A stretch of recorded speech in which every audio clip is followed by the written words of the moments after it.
Welcome back, Cougar fans, to Season 2 of CUC Women's Basketball Weekly. I'm Parker Kelly with the Cougar Sports Network, and I'm once again joined by head coach of the women's basketball team, Coach Lauren Martin. Coach, it's finally nice to be back. Absolutely. This is exciting. It feels like a long time. I know. The offseason's been way too long. But the Cougars had a scrimmage last Friday against North Park University. It's always an exciting time when basketball is back at CUC. What did you see from your team that you liked last Friday, and how nice was it to be able to get them back out on the court?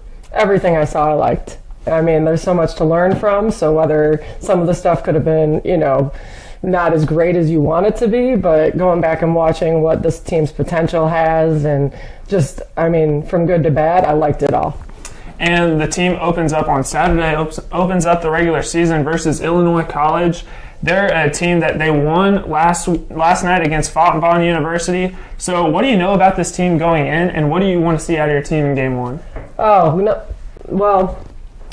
Watched the game last night, and I think it's cool just to see college basketball across the board back on. And it's a nice team that they have. So at this point, we're going to work on some of the stuff we saw and then work on ourselves and continue to grow. So, they've got a couple of bigs that are really good, and I think our matchup with them will be just fine. Absolutely. It's year 6 at the helm of the program for you. What have you learned in your first 5 seasons with the team that will really help going into the 2023-2024 season? I can barely remember a year ago. You're asking me about like 5 years. No. Every year is a learning year, and I think each year you're going to learn something totally unique and totally different, and then that equates to how your team is totally unique and totally different each year. But the basis and the foundation of that is our culture and what we do with the core of our values and the things we buy into. And we buy into loving each other and a sisterhood, and through your successes and through your losses, when you have that as your foundation and your base, nothing else really matters. You're succeeding regardless, and our success is going to translate to wins. Absolutely, and obviously this team looks a little bit different this year. You bring back some returners. You bring in a fairly large freshman class. What are your expectations for the team this year? It's just right now we're in a stage where we're still getting to know each other with all the new the new players and the returners. But what the leadership brings with our returners and how that is grooming and helping our new players grow, and just like you see these little points during practice where maybe a freshman does something and you see one of the returners go over to them right away, pick them up, like almost physically lift their chin up. You see that happen, and it's really a beautiful thing. And so that's just the start of us starting to really know each other.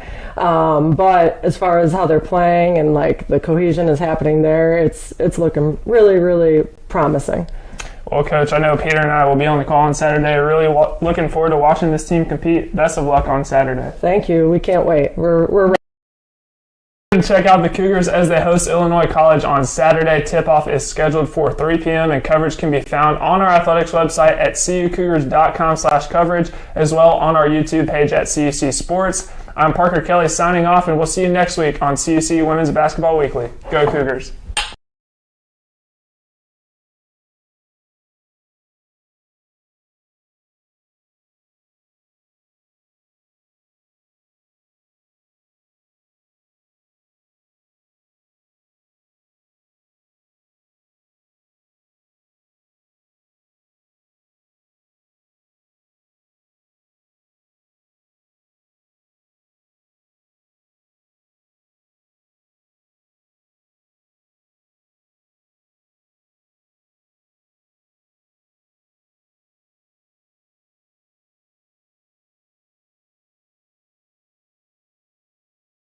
What's going on, Cougar fans? Peter Borkowski here, joined by Parker Kelly, and it's game day here in River Forest as we get set for the 2023-24 women's basketball season opener as your Concordia University Chicago Cougars taking on Illinois College right here in Geisman. And Parker, always an exciting time, beginning of basketball season. Women are here right now. The men are over in Elmhurst. They'll kick off in about an hour's time, but let's focus on this women's team right now, Parker. They're coming off a year, finished 7th in the NAC last season. They went 12-13 overall, 10-8 in conference play. It was their best conference record since 2017-18, despite missing the playoffs for the first time since 2020.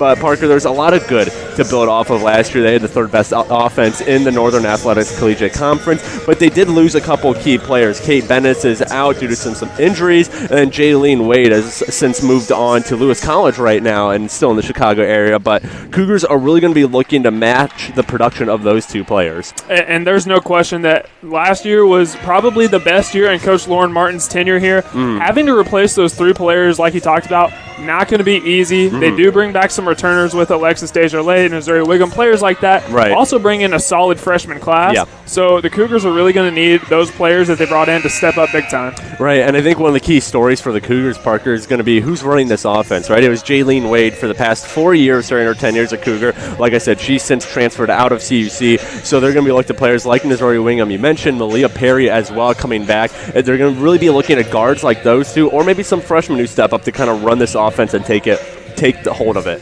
Absolutely. Missouri Wiggum is a player that I've been super high on. Last year, only averaging 1.5 points, but just watching her in the scrimmage last Friday against North Park, she looks like she's just more speedy and she's better with the ball handling. Looks a lot better than she did last year. That is going to be a player to be on the lookout for. Right, and then, of course, we mentioned Allie McGregor coming back, an absolute rebound machine. She broke a NAC and school record in last year's finale with 30 boards against Dominican. So, of course, McGregor going to be a big force down in the paint for the Cougars, grabbing those boards, wiping the board clean. But let's talk about Illinois College right now. They're coming off an 11-15 season. They went 8-8 in the Midwest Conference last year. They snuck into the playoffs as the fourth and final seed, lost in the first round to Ripon, but Parker, they had a great start to the season just a couple of days ago at Fontbonne University. They won that one 72-39, and it was largely part to three big players: Whiteman, Maya Smith, and then Anna McKee. They each had 10 points. Whiteman had a double-double in points and rebounds, and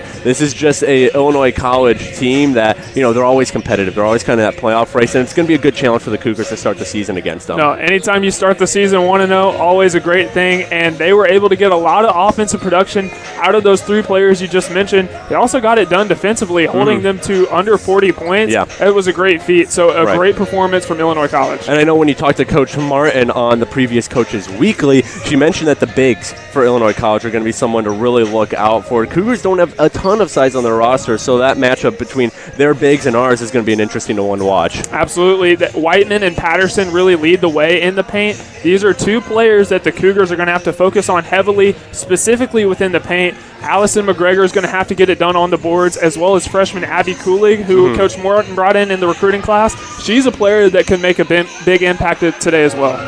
All right, well, Illinois College and CUC, they've never faced off, so a historic meeting between these two teams as both of them look to go 1-0 all-time in the matched history between these two squads.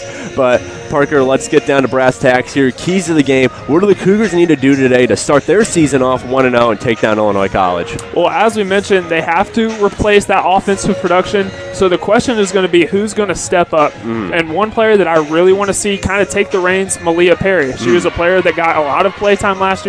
All CIT tournament when the Cougars traveled to Nebraska last year. She's a player that I really want to see step up, especially when shooting the three ball. Right. As for my key to the game, it's utilize the whole team. The Cougars sometimes fall into a trap, Parker, where they utilize just one or two players to really lead the charge. I mean, we saw last year Kate Bennett was a scoring machine when she was on the court, and while it's great to have a player like that, sometimes you kind of need a whole team effort to really be able to take down other squads. So for Coach Lauren Martin, it's going to be best try to utilize that bench. He's got a ton of freshmen to figure out who they are, what their game is, see what that is today in the first non-conference game of the season. Again, Illinois College, their bench outscored Fontbonne by over 20 points, so the bench battle is going to be an interesting to watch as well between the Cougars and Illinois College. But we're going to have that match for you coming up in just a couple minutes. Cougars taking on Illinois College in the 2023-24 season opener for CUC. Parker and I will be on the call with you, but before we get to the action, we're going to send it down to the court. We're going to have national anthem starting lineups, and before all of that, a special message from President of CUC, Dr. Russell Dawn.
Our starting lineups have been read, the national anthem has been played, and we're set for some basketball here at Geisman Gymnasium between your Concordia University Chicago Cougars and the visiting Lady Blues of Illinois College.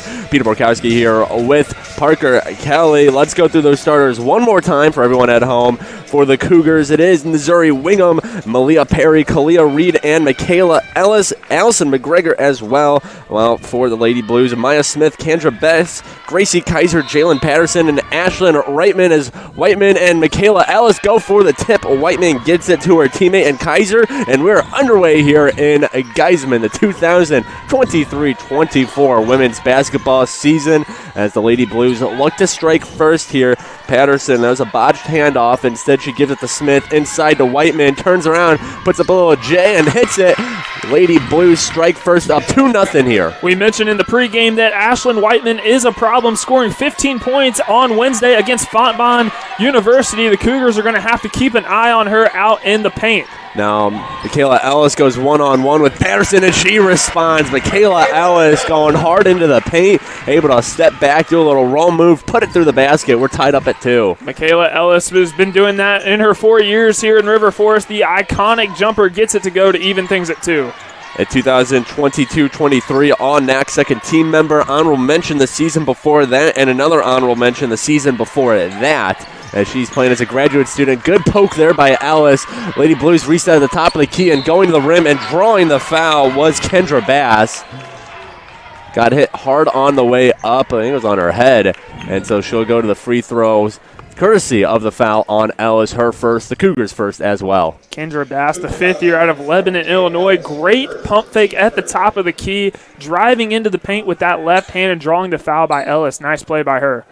And Bass puts that one through the hoop for the free throw. Bass got the start at Fontbonne. She scored 2 total points on 1 of 3 shooting. Her next field goal hits the back of iron, bounces out. Malia Perry collects the rebound. Cougars moving the other way now.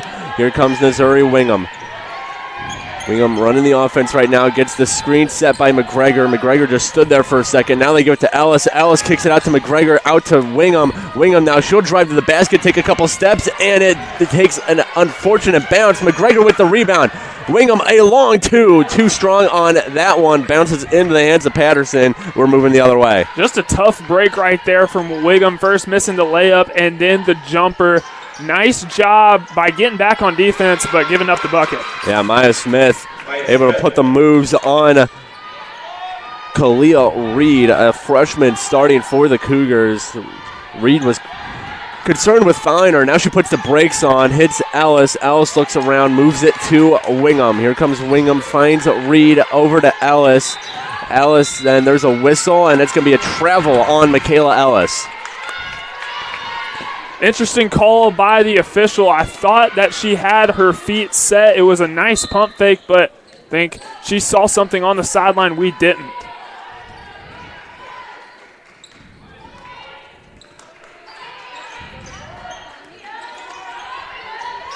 And here is Smith, loses the ball for a second, able to gather it. She finds Patterson. Patterson's going to pull up from 3 and hits it. Nothing but net. 5'11", Jalen Patterson showing she's got range as well. Makes it 8-2 now. It's not typically Jalen Patterson's game. She's more of a threat inside, but she's showing you that, you know, she has a little versatility to her game, getting the 3 to go. Now off the steal. Here comes another 3. Way too short. Air ball chance from the fans. That was off the hands of Kendra Bass, so Cougars will get it. As we see a full court press here from Illinois College. Cougars trying to break it, move it up. Here comes Malia Perry. She's moving to the rim. She gets blocked by Whiteman. Whiteman says, no soup for you. Perry lands on the ground. Lady Blues, trying to find the right adjective to go with blue, and there's going to be a travel on Gracie Kaiser now. So now seeing a couple of travels called here early in the first quarter, but Perry, going back to that last drive by her, again, we're seeing the dominance of Whiteman in the paint. All she had to do was stick her hands up, and she got the block off the Perry layup. And it was a good move by Perry. She was going to the basket. She had McGregor wide open under the basket, instead decided to take it to herself. That's going to be something the Cougars might want to work on, is, being able to get passes off like that as McGregor misses that layup. But McGregor's around the net a lot. She's open. She's been open this game. So when those players drive the basket, being able to kick it to their big player under the rim. As speaking of big players right now, here comes Whiteman, one of the talls for Lady Blues, and she'll commit a travel violation. The trend Parker pointed out continues here, but it is early season. Players are still trying to get into a rhythm here. Yeah, first game jitters, always got to get them out. Cougars playing in their first game, Lady Blues in their second game, as here's going to be an almost turnover ball on the ground. It is, and now here comes Gracie Kaiser, open lane to the rim, banks it in off the board, and that's going to be a timeout called by Coach Martin, as her team is really struggling here to start the first quarter. 6:18 left to go in the first frame of play. Cougars are down 10-2 on the Lady Blues. The Lady Blues on an 8-0 run currently over the last 2 minutes and 40 seconds. We'll see what Coach Martin can cook up when we're back on the Cougar Sports Network in just a second.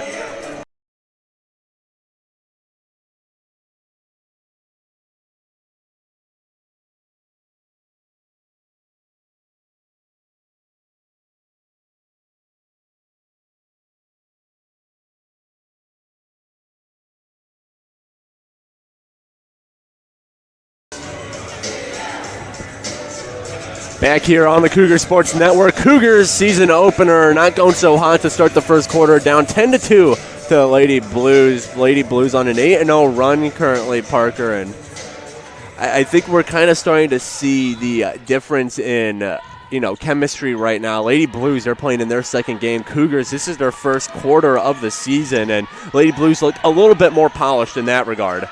Yeah, just a couple of unnecessary turnovers like we saw right there from Missouri Wiggum. Not something that we'll typically see from the senior, but also the Cougars are 0 for 4 on their last field goals. They've had a couple of chances to get some layups, just haven't been able to get them to go. So, yeah, Cougars really struggling here in this first quarter. Maya Smith guarded by Kalia Reed. Reed getting bodied a little by Smith, but she forces the turnover. Good job there by the freshman out of Naperville. Now she looks for Malia Perry in the corner. Her shot, I think, got deflected because it ended up behind the backboard. Now Missouri Wingham, she'll draw a foul on number 23, Kendra Bass. Foul on the floor, so no shots for Wingham as Cougars, their first subs are in. It'll be number 12, Alexis Desjardins, and number 55, that's the freshman, Sydney Mitchell. And I think, Parker, the Cougars are really looking to see the physical presence out of Desjardins. She's a tough player. She's going to get some fouls, yes, but she's just a tough player in the paint, as we saw in her first year as a Cougar last season. But not even that. She's also a great shooter as well. She brings a little bit more of a balanced approach to this Cougar offense. And there's her first shot, and it's good. Cougars break the scoring drought. Haven't scored in over 3 minutes and 40 seconds, and Alexis Desjardins puts an end to it as Lady Blues looking to respond. Pass there from Anna McKee. Hit Whiteman in the legs. Now McKee's going to put up a three. She'll hit a three. Lady Blues respond nicely. So we saw Desjardins comes in right away and hits the three, but nice job by Illinois College responding with a three of their own at the hands of number 4, Anna McKee. Floater and one for Kalia Reed. Excellent display of athleticism from the freshman. That was a high floater, too. That thing had some arc on it, able to draw the foul. Now she'll look to complete the three-point play. Foul on Ashlyn Whiteman as the free throw is good from Kalia Reed. Cougars going to bring in Abby Kulig, bring out Allison McGregor. And Parker, you mentioned Kulig as someone to look for. The freshman stands at 5'11" out of Carroll Stream as she's immediately put onto Whiteman. Tall task literally for the Cougars freshman as McKee feeds it to Whiteman, guarded by Kulig. Whiteman takes a couple of dribbles, looking for some space. Turnaround jumper, she hits it. And it's not even like the Cougars are playing bad defense on Whiteman. We just see the footwork and the ability to make shots. She's killing them right now in the paint. Sydney Mitchell misses the field goal, tried to force a turnover, only knocks it out. Ball for the Lady Blues. But yeah, one of those shots from Whiteman where you can't play much better defense on it if you're Kulig. She just had turned around and hit a tough shot. Put her team up by 7. Kalia Reed guarding Maya Smith. That's been her task all day. And Smith had an open lane. She just missed the field goal, the layup. Lucky break right there from the Cougars. As here comes Michaela Ellis, whistle blown. And so it'll go the other way now. Ellis looks a little confused as to what the call is. Meanwhile, Illinois College subbing some players in. I think they called a carry on Michaela Ellis. And Ashlyn Whiteman, she's going to take a seat on the bench. This might be a good break here for the Cougars as the big for Illinois College taking a breather. Kalia Reed matched up on Maya Smith. And now Patterson was thinking about a 3. Instead, she moves it. Here comes McKee. She'll take a 3, and that's off the back of the iron. Alexis Desjardins collects the rebound. Now here comes Sydney Mitchell. One-on-one with McKee. The layup misses, and going for the rebound, it was Reed. She hit the ground hard. Kalia Reed all over the place today. And they're going to say it was a foul on Illinois College, I believe, as Khalil Reed will head to the free throw line. So now that's 2 straight trips to the charity stripe for Kalia Reed. Free throws are going to be a major emphasis in this ballgame this afternoon. The first one, not enough on it, off the front of the rim. She'll have a chance to make it up here. Cougars down 15-8, 3:47 left to go in the first quarter. As Reed tries to redeem herself after the first miss. She won't, but the rebound, and it is caught up right now. Throwing elbows to get away is the face mask wearing Brooklyn Stifle. I don't know what it is about face masks, Parker, but they always make basketball players just look more intimidating. Yeah, definitely. As a 3 is good from Madison Webb. That's her first made 3-point attempt of the young season. Illinois College 3 for 5 as that ball is thrown away by Sydney Mitchell. Now 6 turnovers just in this first quarter alone for the Cougars. They just look all kinds of out of sorts, and they're down by 10 as well with 3:17 left. Madison Webb will inbound it. Just an easy pass over to Stifle. Stifle now on Alexis Desjardins as they move it in the paint to Patterson. Takes a couple of dribbles, and now here comes Webb. She's going to get fouled on the way to the basket. 2 shots coming up for Madison Webb. Foul is on Michaela Ellis. So that'll be Ellis's second personal foul. As the first shot is up and good for Madison Webb. 19-8 the score. She gets set for her second free throw. It is too strong. And now ball loose. Desjardins able to corral it. As Michaela Ellis finds Sydney Mitchell. Mitchell kicks out to the corner. Back to Ellis, top of the key. Ellis takes a couple of dribbles. Finds Abby Kulig, and it's in. Abby Kulig, her first collegiate points. Really nice vision right there from Michaela Ellis. Kind of surprised she's still in the game with 2 fouls, but finding Kulig in the paint and really tough basket by the freshman. Kulig now, and she gets bodied by Patterson. No whistle. Patterson misses the shot then.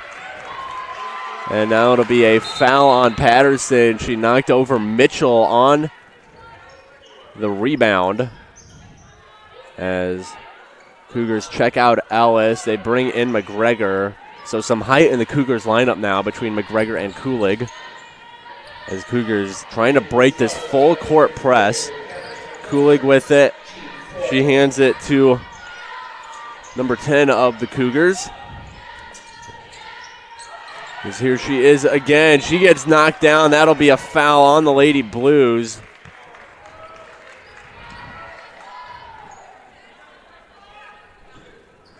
So wearing number 10 for the Cougars is Princess Gates.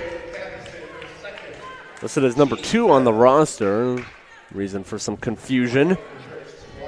But now Gates will head to the free throw line. Last season, Princess Gates, she averaged over 14 minutes a game, a 59% free throw shooter as she hits her first one of the season. Yeah, that was something that Gates struggled with last year, was free throws, something that she's looked to improve on over the course of the offseason. Already with a good start, 2 for 2. 2 for 2 on the trip to the charity stripe for Princess Gates. Cougars get back on defense, trailing by 7. Thinking about a 3 was Sarah Faust. Now she'll just take it to the rim and lay it in.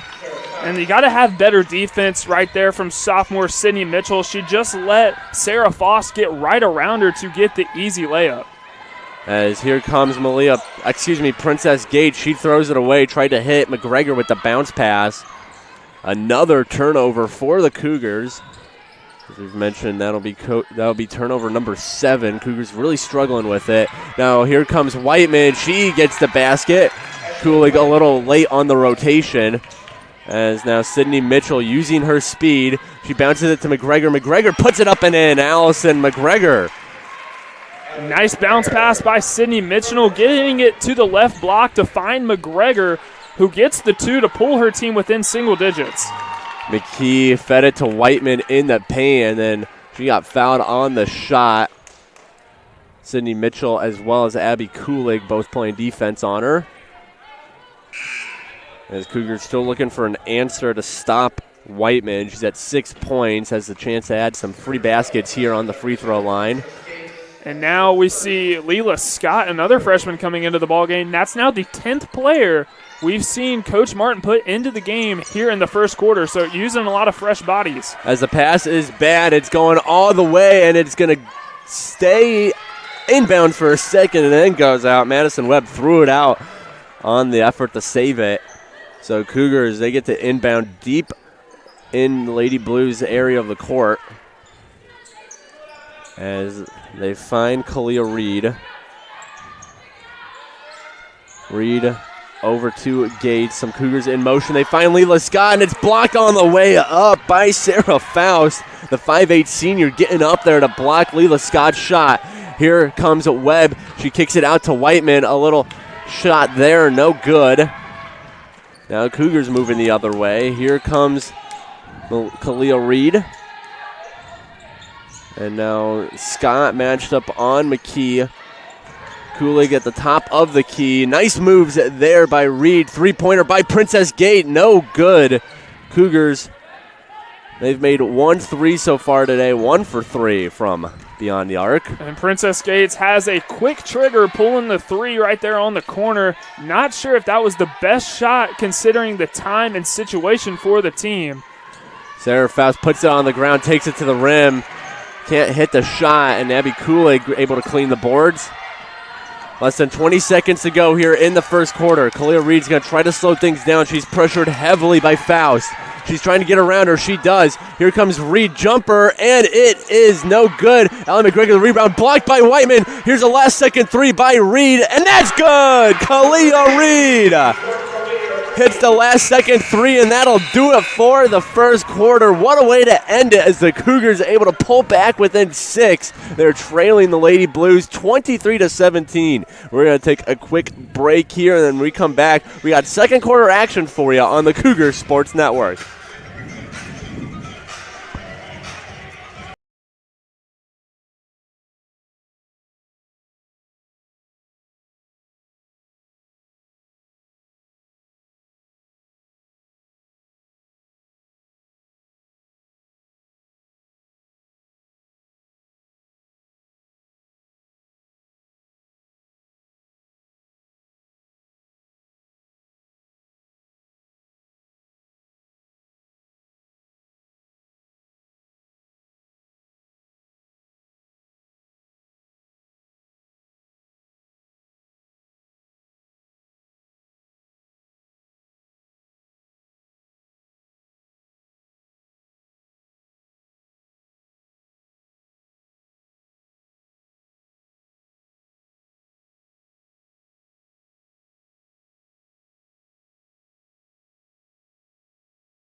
Heisman, as the Cougars, they are trailing Illinois College 23-17. And Parker, main takeaways from that first quarter. I guess let's start with some of the improvements. The Cougars just look disorganized right now. They don't really seem to have a system offensively in place, and we've seen that with the turnover. 7-4, the Cougars lead that battle, or I guess we're losing that battle if you want to think about it that way.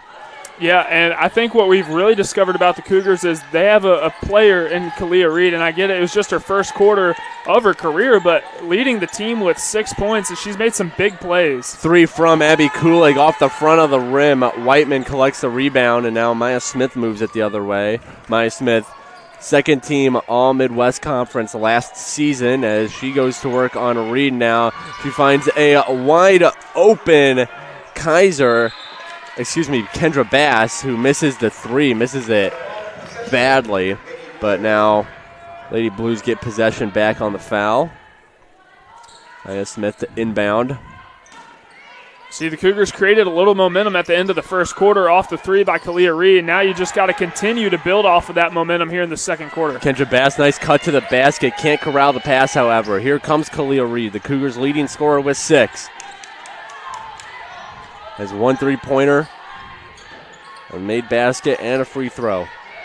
Sky kicks it over to Princess Gates, and now Gates will be caught with the travel. Refs have been vigilant on the travel calls today. No, they've been keeping an eye out on that for sure.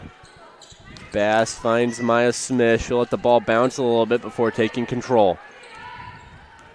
Leela Scott matched up on Smith, hands it to McKee. Scott switched over. The Cougars forgot about Maya Smith. Now she bounces to the basket and draws the foul. Maya Smith, one of the shorter players on the court at 5'3", but one of the most explosive offensively. She'll be up to 4 points now and has a chance to add another on the free throw. Yeah, Maya Smith was second on the team last year in points per game with just a little over 13 points. We see she's making an impact here today. Scored 12 points on Wednesday against Fontmont University, looking to continue to build on that dominant offensive performance. She's up to 5 now after the made free throw. Cougars move the ball over to Gates. Gates, hard cut to the rim. She pulls it back out. Michaela Ellis, Kalia Reed trying to reset the offense, send some players through. Finds Ellis.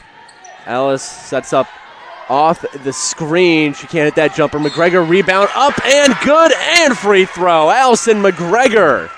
She never even left the ground, just stood her ground, grabbed the rebound and put it in. And that'll make it 26-19. And McGregor, who last year a 39% free throw shooter, has a chance to cut it down to 6. The shot is up and good. And Allie McGregor just doing Allie McGregor things. And, Peter, I think we need to start keeping track of how many rebounds she gets. Rebound machine for sure. McGregor up to 5 total rebounds, all offensive as well. That's a huge stat if you can give yourself second chance points. Speaking of that, the Lady Blues doing exactly that. Here's a 3 from Smith. It's no good. Whiteman, another rebound, and her and Gates get into a tussle jump ball possession favoring the Cougars. And that's what Princess Gates brings to the table. A very physical player, not afraid to stick her nose in there. And we see that as Cougars getting the jump ball. Now they have a chance to do something on the offensive end. And, Missouri Wingham gets double teamed. She's able to break it. As here comes Kalia Reed. She loses it for a second, regains it. Michaela Ellis, Missouri Wingham now. Princess Gates hits Ellis. Ellis kicks it out to Wingham, uses the Michaela Ellis screen. Shot from the free throw line, makes it. Missouri Wingham. She'll get her first points of the 2023-24 season. Really nice step back, Jay, from Missouri Wingham, a player that I've been really high on to make a huge impact this season. And now Princess Gates commits a foul on the floor. So Lady Blues will have a chance to reset here. Maya Smith, the inbounder. Cougars figure out their assignment defensively. Maya Smith with it again. Kalia Reed guarding her. Big screen there from Kendra Bass. Knocks. Oh, and hitting the ground hard is Maya Smith. Oh, my goodness. as she's up on her feet. Tough fall right there from Maya Smith.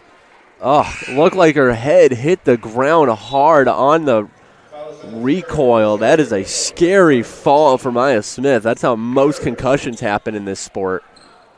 Got up took her time on the ground, but got up like nothing happened, and now she's going to get her chance at the free throw line. Very glad to see Maya Smith okay. She'll make the first free throw. Seems somewhat unfazed.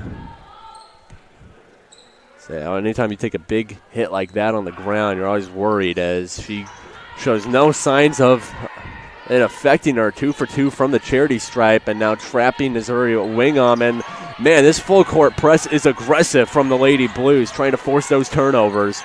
Now Cougars have a chance to set it up offensively. They find McGregor at the top of the key. McGregor puts it on the ground, and she runs into 2 players. Foul on Maya Smith.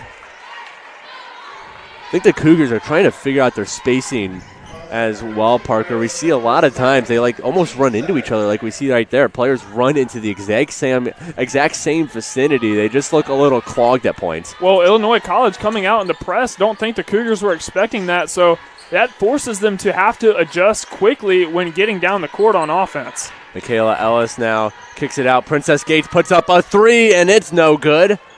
Hits the rim and the backboard before the Lady Blues get the rebound. Kaiser now finds Bass, who finds Wingham. Top of the paint. And now whistle blows. Violation on Whiteman. Going back to that last Cougar possession, we saw the three-point attempt from Princess Gates. She was a 22% three-point shooter last year. Not necessarily sure that is probably one of the better parts of her game. So timeout called by head coach of the Lady Blues, Jennifer McCormick. She's in her 8th season with the team, and she wants to talk things over. Her squad are up on the Cougars 28-22. We're going to take a break here on the Cougar Sports Network, and we'll be back in just a second.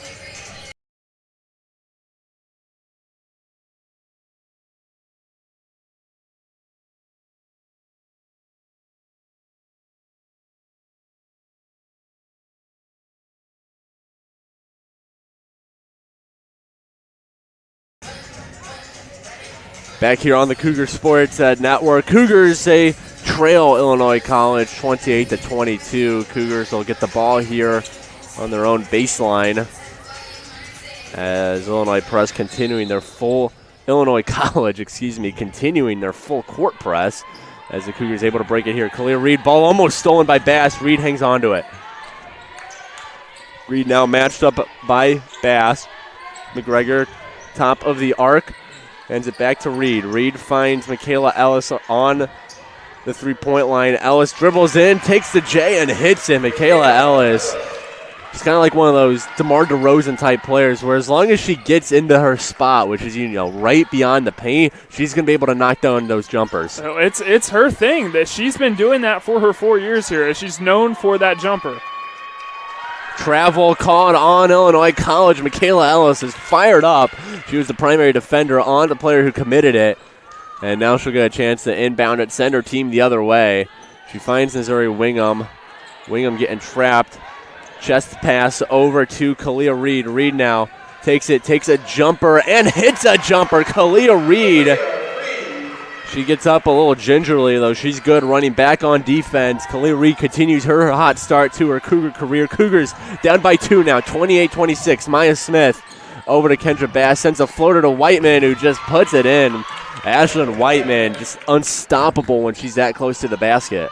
And that was Illinois College's first made field goal in the last 3 minutes and 10 seconds. Michaela Ellis. Cougars down by 4. She's guarded by Bass, trying to put the moves on her. Draws the hands from Kaiser. Now Missouri Wingham. She stops, finds Michaela Ellis again. Takes the baseline jumper and hits him. Michaela Ellis automatic right now. She gets her team back within 2. Cougars now 5 of their last 6 on field goals. Michaela Ellis and Kalia Reed both carrying the offense here in the second quarter. And a 3 from Patterson. Jalen Patterson, despite, having the build of a big, she's been hitting 3-pointers today so far. She's 2 for 2. Kind of a stretch big for Illinois College. Now the Cougars, Michaela Ellis, she'll try her hand at a three. Why not? Michaela Ellis on fire right now. You cannot slow down number 4. It's 33-31. She's clapping. She's fired up, ready to go. This is what Michaela Ellis brings to the offense, her ability to make shots, and she has the hot hand for sure. Nice tip there by Missouri Wingham, and timeout called by Coach Martin. The Cougars, they're playing with some fire right now, thanks in large part to Michaela Ellis, the team leading 9 points, 4 for 5, 1 for 1 from 3. Excellent second quarter here from Michaela Ellis. We'll be able to see if she can keep it up. Coming out of the timeout, we'll have that in just a second on the Cougars Sports Network.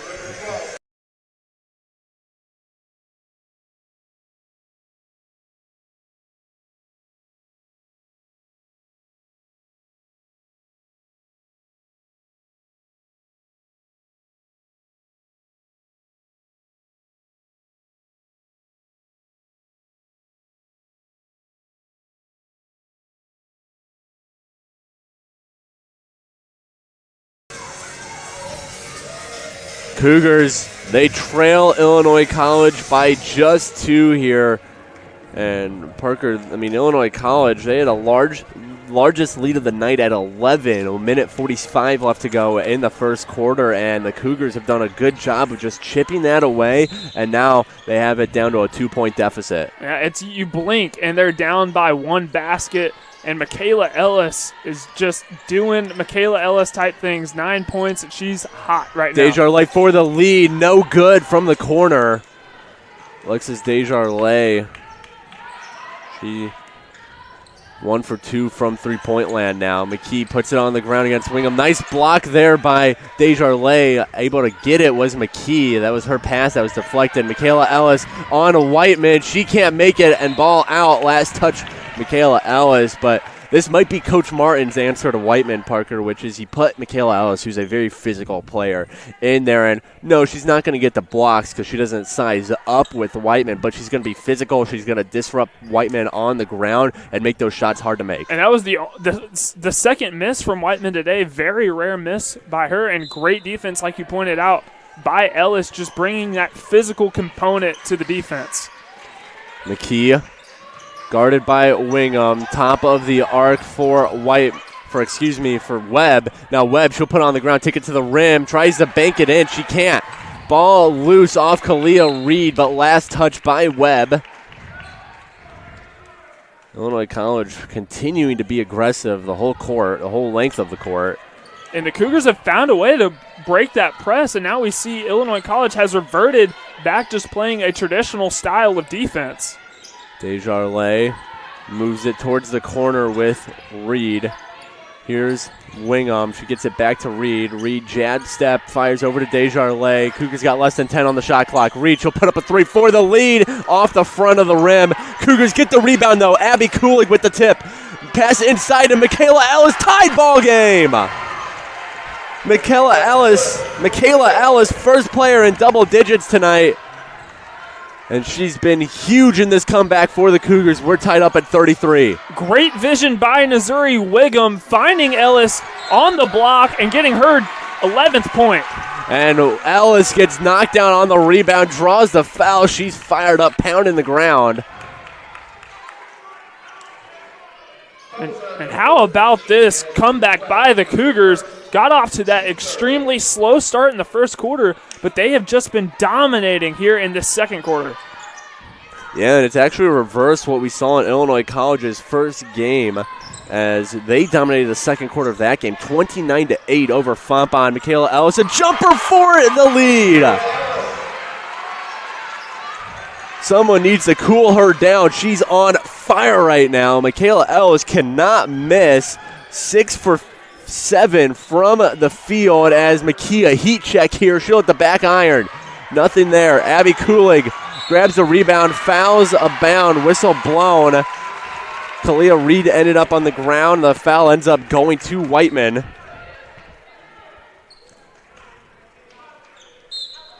As the Cougars will get the ball here. 4th team foul for the Lady Blues. Cougars, they sit at 3. Cougars have just been able to find a way to draw those fouls here late in this second quarter by the Lady Blues, and it's setting them up in good position. But now we see Michaela Ellis. She's going to take a seat on the bench. So the Cougars are going to have to keep up this offensive production without their lead scorer on the court. Kalia Reed finds Desjardins, who kicks it right back, sets a screen then.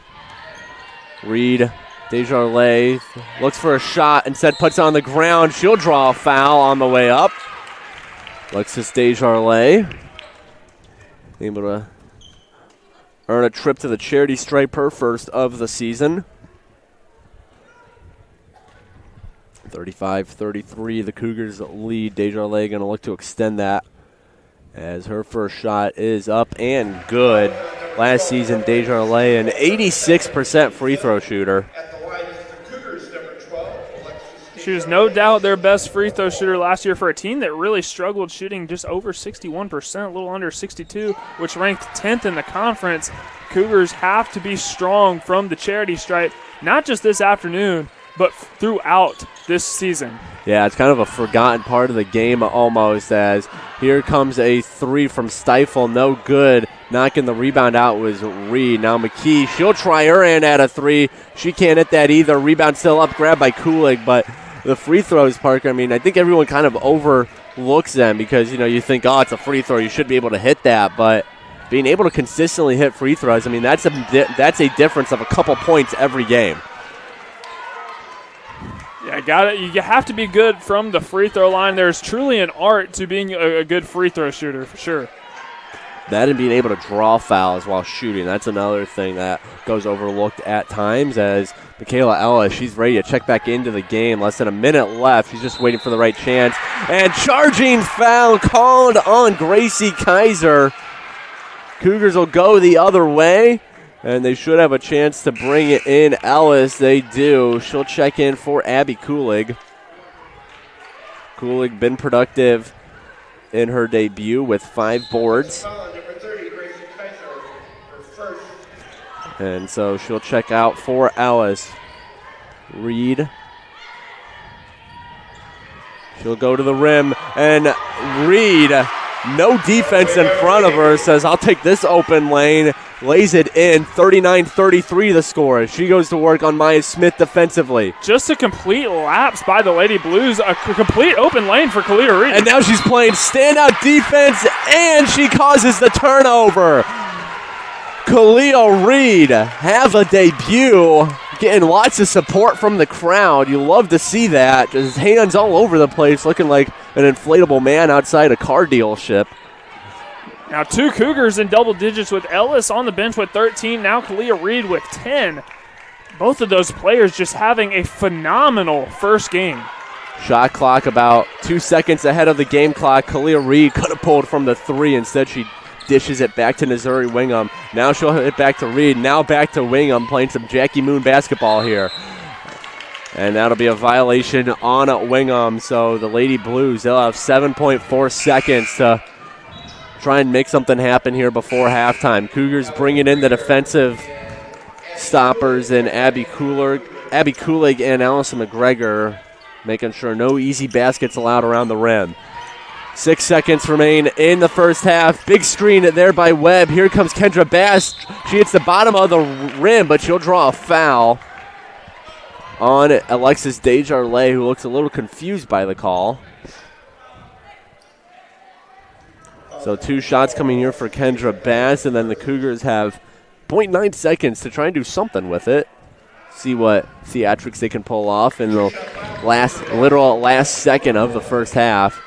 Bass makes the first shot, 39-34. Going to try and cut this lead down to 4. She cannot. And that'll do it. Alexis Desjardins got smothered and couldn't do anything about it. So the Cougars, they have an absolutely standout second quarter as they outscore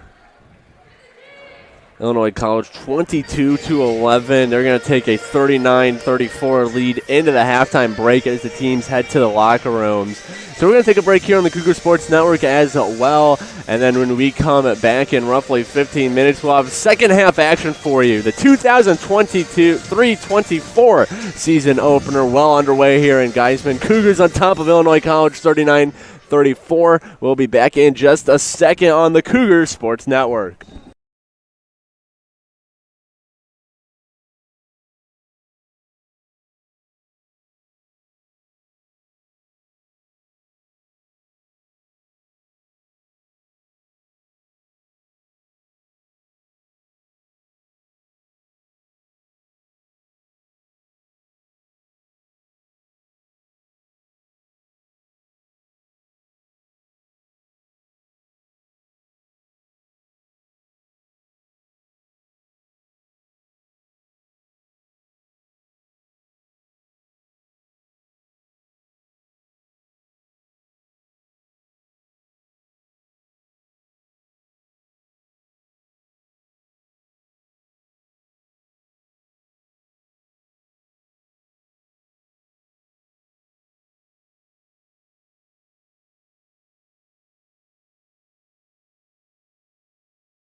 Concordia University Chicago is a Christ-centered Lutheran university where truth, freedom, and vocation form students for lives of influence and service for the common good.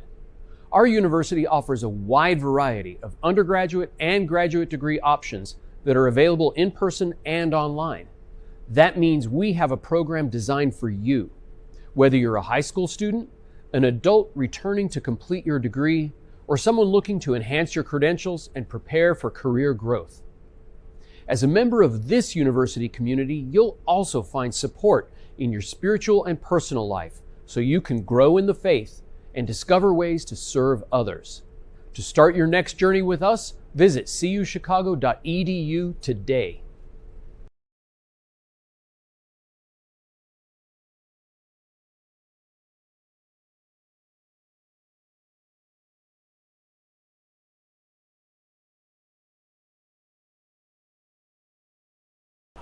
Hi, I'm Monica here at Concordia University Chicago, and we're here outside of Concordia Hall. Concordia Hall is the university's newest residence hall, right on the edge of campus, perfect for students who want to explore the nearby downtown of Oak Park and River Forest. The flexible suite-style living in fully furnished bedrooms lets students choose what works best for them. Every floor is complete with a community lounge and full common kitchen, with a kitchenette, microwave, sink, and refrigerator. The first floor offers the Victory Lounge, connecting to 2 additional residence halls, with no shortage of ways to relax.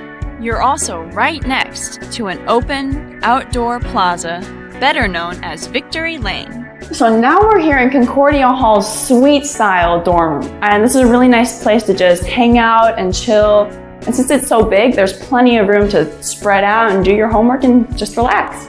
So now making our way into one of the bedrooms, there's plenty of space in this room for you and your roommate. A lot of times students will move the desks so that they've got their separate study space, but my roommate and I, we get along really well, so we can just work together here in the same space. Sometimes I like doing art as well, as you can see by the painting here. It's a 16 by 10 feet space, and most rooms on campus are 10 by 12 feet. So it's really nice to have a little extra space to work with here in Concordia Hall. So this hall is super close to the chapel and the Kennedy Community Center, which has the new Crossroads Dining Hall. So the location is super convenient. And I really love the city scene too. The location here is the closest on campus to the Oak Park River Forest downtown area, which has a ton of great stores and restaurants. Speaking of the city scene, I adore the view from this lounge because you can see the Chicago skyline right there. Concordia Hall at Concordia University, Chicago.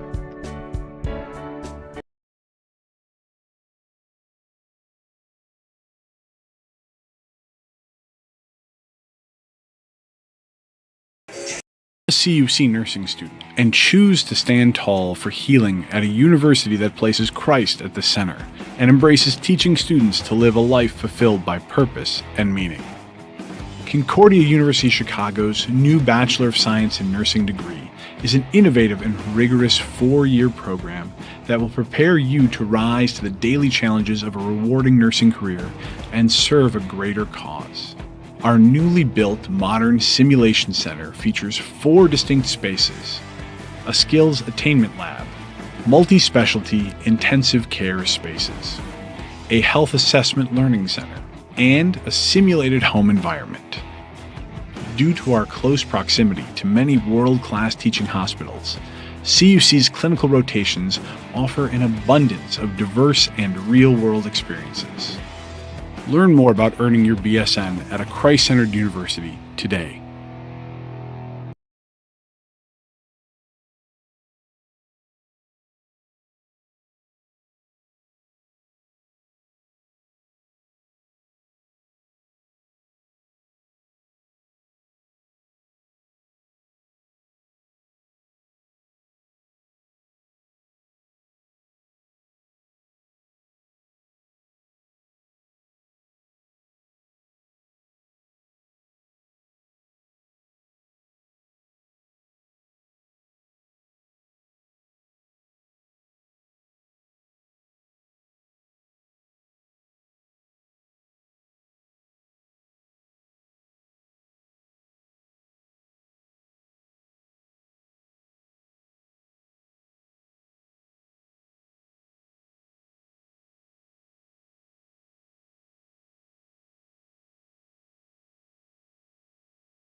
Cougar Nation, we love the support you give us on and off the court. To donate to our athletic communications department, hit the thank button. This helps us to continue to have the best live stream possible for some great Cougar basketball moments. Thank you and enjoy the game.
Peter Borkowski, Parker Kelly back with you on the Cougar Sports Network. Halftime, just about 3 minutes away from ending as your Concordia University Chicago Cougars. They lead the Illinois College Lady Blues 39-34 heading into the second half. And Parker, is really a tale of two quarters for the Cougars. They were trailing after the first quarter, and then a 22-11 second quarter for CUC propelled them to be in front by 5 right now. And a large part of that was Michaela Ellis. 13 points on the night so far. She's just automatic from anywhere on the court. You give her the ball in the hand, you give her just a little bit of space, she's going to make that jumper. Yeah, and I mentioned it several times on the broadcast, but it is her iconic jumper. That is her shot. That is the Michaela Ellis shot.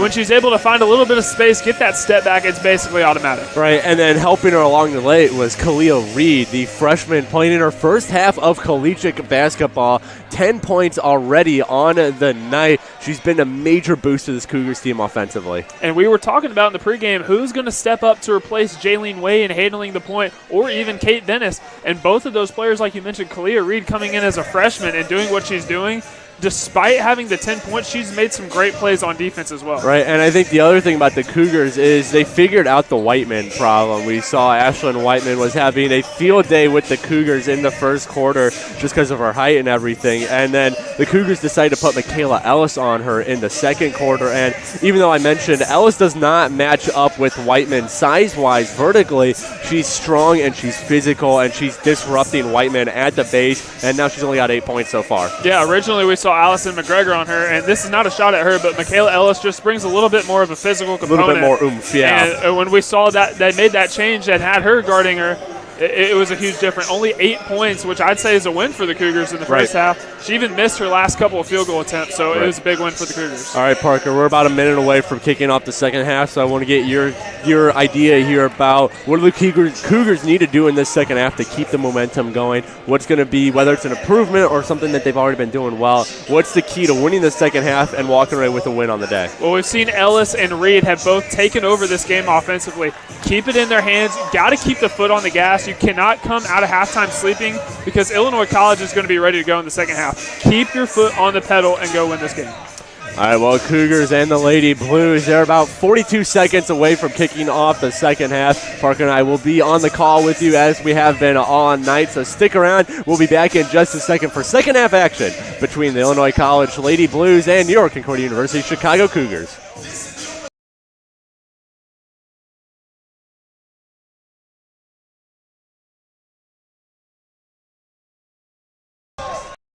We appreciate you tuning into today's game. To stay up to date to all things CUC women's basketball, follow us on Twitter and Instagram at CUCWBall. We'll see you on campus soon.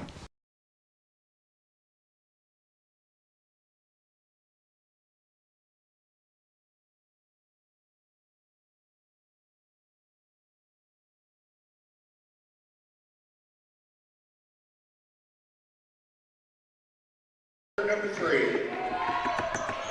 All right, third quarter underway here in Geisman Gymnasium. The Lady Blues trailing the Cougars by 5. And now foul committed by Michaela Ellis. Excuse me, I believe it's Kalia Reed, in fact. Kalia Reed now goes to work on Maya Smith. That's been the assignment all night long. Here's Pfizer, as now Patterson takes it into the paint and lays it in. Nice little hook shot there from Patterson. Patterson and Whiteman both kind of are the forces in that paint for this Lady Blues team. We see with that made basket, she now has 8 points. Step back 3 by Michaela Ellis. James Harden-esque. A little dribble between the legs, step back, and hits the three-pointer. We see she still came out of halftime with the hot hand. Ball over. Nice save there by Bass. She tried to put it over Wingham. She just knocked it down. Does it again. Missouri Wingham. Some stifling defense on Kendra Bass. Here comes Kalia Reed now against Maya Smith. Reed pulls out the moves. A tough shot there. Hits the side of the backboard. As now the Cougars give it back to Wingham. They're just going to try to settle it down. Reed for McGregor. Here's Missouri Wingham again. And now Kalia Reed, she'll fire up a three. Too strong, goes over the backboard and out. So ball, Lady Blues. And going back to that first shot by Kalia Reed, just looks like she just kind of threw it up and hoped that it would go in. Much better second shot for Reed. This place would have went nuts if she was able to make that. Now she guards Smith. Ball inside to Whiteman. She's guarded by McGregor again. Whiteman kicks it out to Pfizer. Pfizer now dribbles in and lays it up. No good. Michaela Ellis able to grab the board. Michaela Ellis goes to work on Kaiser. 3-point from the corner. Missouri Wingham in and out. And Kalia Reed comes shooting through for the rebound. All the way over. Malia Perry. Here's a jumper. It's no good. Yeah, Malia Perry is still looking for her first points of the night, but we mentioned Reed and how dominant she's been on offense, but she's also making the effort plays. Really nice job by her getting that offensive board for the Cougars. Kendra Bass at the free throw line. Hits it to Maya Smith. Now here's Whiteman in the paint. Whiteman turns around, floater good. That is the signature Ashlyn Whiteman move. So we see Coach Martin has gone back to putting McGregor on Whiteman. It'll be interesting to see if we kind of get a little bit of a reversal and going back to Ellis on Whiteman. Malia Perry takes it in. That's no good. And Allison McGregor able to knock the rebound around. Maya Smith able to get it. Now Kaiser in the paint. Good tip there by Malia Perry to slow things down and reset the defense. As there's going to be a timeout called here. Timeout called by the Cougars. By the Cougars. In fact, Coach Lauren Martin wants her to talk things over with her team. They're up by 4, 42-38, so we're going to keep it here. And Parker, besides, the Ashlyn Whiteman shot, which that's been her signature move all day, both these teams kind of struggling to find their rhythm coming out of the halftime break. Yeah, and it really helps that the Cougars had that shot by Ellis, but really since that point, not been able to get much going, and the Lady Blues, look a little sluggish as well coming out of the halftime break. The Cougars, we've seen a lot of isolation plays from them where players, they get it on the perimeter, whether it be, I think the last one that we saw was Malia Perry. They just drive to the rim themselves. Not a lot of off-ball movement, not a lot of off-ball looks. So something to keep an eye on for Coach Martin, her coaching staff. As ball on the ground, Whiteman collects it. Kaiser for 3. No good. Perry goes up. She wrestles. Maya Smith throws her to the ground. WWE. And the Cougars moving the other way. Malia Perry asserting herself over Maya Smith. Now Smith goes to work on Ellis. Ellis has the size matchup. Instead, she'll dish it to Reed. Now here comes Malia Perry. She's on Patterson. She kicks it out. Missouri Wingham. She puts it on the ground. Back to Reed. Back to Perry. Nice move. Nice pass by Wingham. Perry just cannot finish the shot. And now the Lady Blues come the other way. We see Malia Perry was second on the team last year in three-point field goals. Still looking for that first three-point field goal of the season. She also is looking for her first point. It just hasn't been able to put one through the net yet. Yeah, Malia Perry struggling a little bit in her 2023 debut as we see Michaela Ellis hunched over. I think she's holding her arm. Not sure what happened, if she got tangled up in the paint, but yeah, it looks like she's holding that left elbow. And so she's getting attended to by the athletic trainer. The action will resume on the other end of the court once the Cougars figure out Michaela Ellis. As the athletic trainer is trying to walk her off. She's moving her fingers, so that's a good sign. Her fingers looked frozen for a little bit, and now she's able to move all of them. So good sign for Michaela Ellis as she's getting checked out. Teams start heading it back out to the court after bringing it up on their benches briefly. Now it'll be Jalen Patterson. She'll get 2 shots from the charity stripe. Patterson 2 for 2. No free throws yet tonight as her first one bounces in, out, and back in. The first free throw good, cuts the deficit to 3 for her squad as she'll try to cut it to 2 here. The second free throw, nothing but net on that one. 42-40 the Cougars lead. As Illinois College outscoring them 6-3 here in the first half of the third quarter. One aspect that the Lady Blues have been very good at is the free throw line. They're 8 of 11, and again, I'm going to mention it, with how close things are in the third quarter, expect this game to come down to who is shooting better from the free throw line. Kalia Reed makes a tough basket, but a foul was blown before she went up. Foul on the ground. So the Cougars will just have to inbound it now. And that shot is up. I don't know if that would have counted. Everyone looked a little confused. Yeah, it looked like they weren't ready. Anyways, Lady Blues moving it down the other side now. Here comes Jalen Patterson, a 3. That one's no good. She's taking a couple 3 balls today. Whiteman, she's getting swarmed by yellow jerseys, and Allie McGregor does a good job tying her up. But whistle blown on McGregor. Now the Lady Blues bring in a sub in Brooklyn Stifle. You see, nice job of McGregor and Kulig, both of the bigs for CUC, trying to poke away at that ball. Ashley Whiteman, we see that they're being a lot more physical here in the third quarter. Kaiser a 3. That's off the front of the iron. Ball bounces around. Whistle blown. Foul on number 23, Kendra Bass. Ball going the other way. Was going the other way. Anyways,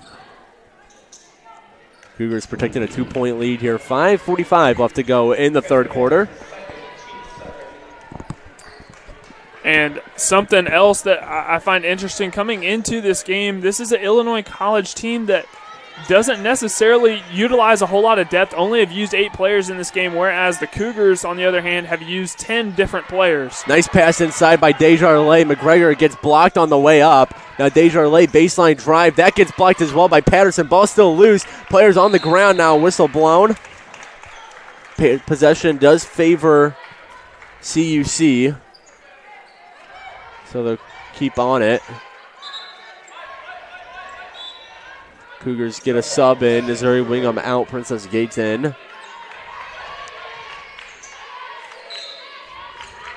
Desjardins, the inbounder. She needs to get it in. She hurls it all the way over to Gates, over everybody's head. Kalia Reed now. She'll pull up from 3. Kalia Reed makes it. Nothing but net. Number 3, Kalia Reed. Might as well add a 0 on. She looked like Steph Curry on that shot. Now the Lady Blues, they'll try to respond. Down by 5. Pass inside to Stifle. No one on her. She makes the easy layup. See, you have a good 3-point play by Kalia Reed, and then just another lapse in the defense by the Cougars, allowing for the easy bucket. Got to be able to get the stop defensively after a great play by the freshman Reed. Here comes Allie McGregor. Ball gets slapped away by McKee. Abby Kulik tries her hand at a 3, and it bounces out off the rim. So ball for the Lady Blues as Michaela Ellis. This is a good sign. She's checking back in. Her left arm almost completely wrapped up in athletic tape. It's just a good sign to get her back out on the court. Leading scorer of this game with 16 points. Kalia Reed on Stifle. Stifle feeds Patterson, guarded by Kulig. Kulig falls to the ground, no whistle. Now here's at the top, Webb a 3, too strong on that. Ball loose, ball still loose. Princess Gates tried to strip it away. Ball is still on the ground, finally grabbed by Webb. As here comes Stifle. Stifle, no one on her, able to drive in, kicks out to the corner. McGee, now she'll hit Patterson. Less than 10 to go on the shot clock. Patterson blocked by Ellis. Last touch by Michaela Ellis. The Lady Blues will have 6 seconds to make something happen here. As the Cougars get a last-second sub in with Leela Scott. Alexis Desjardins out.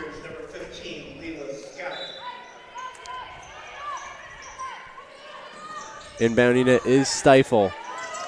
A tall pass over to McKee. Here comes McKee, the leading scorer off the bench last game. Big block, Layla Scott.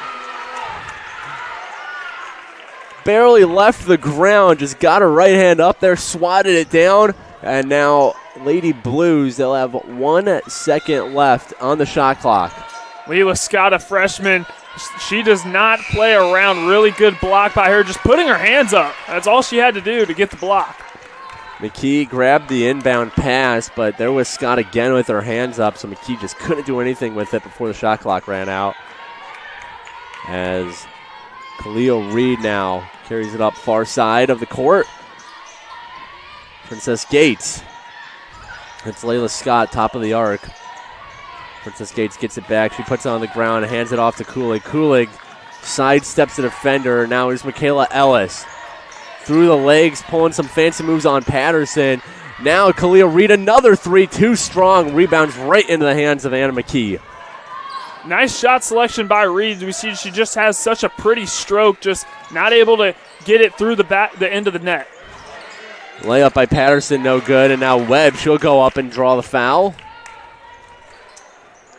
3:09 remains here in the third quarter. A low-scoring quarter as Illinois College is winning at 8-6.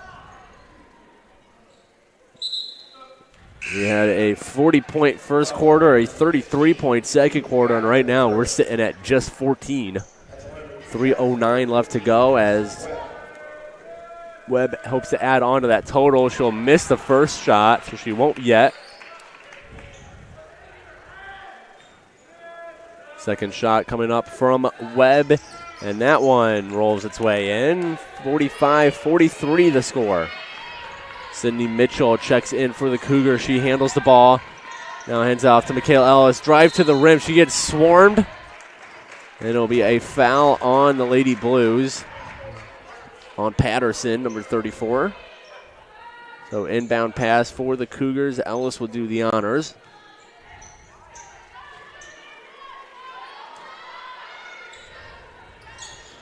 Illinois College's coaching staff wondering what the call was. They'll get no explanation as here's Ellis in the corner.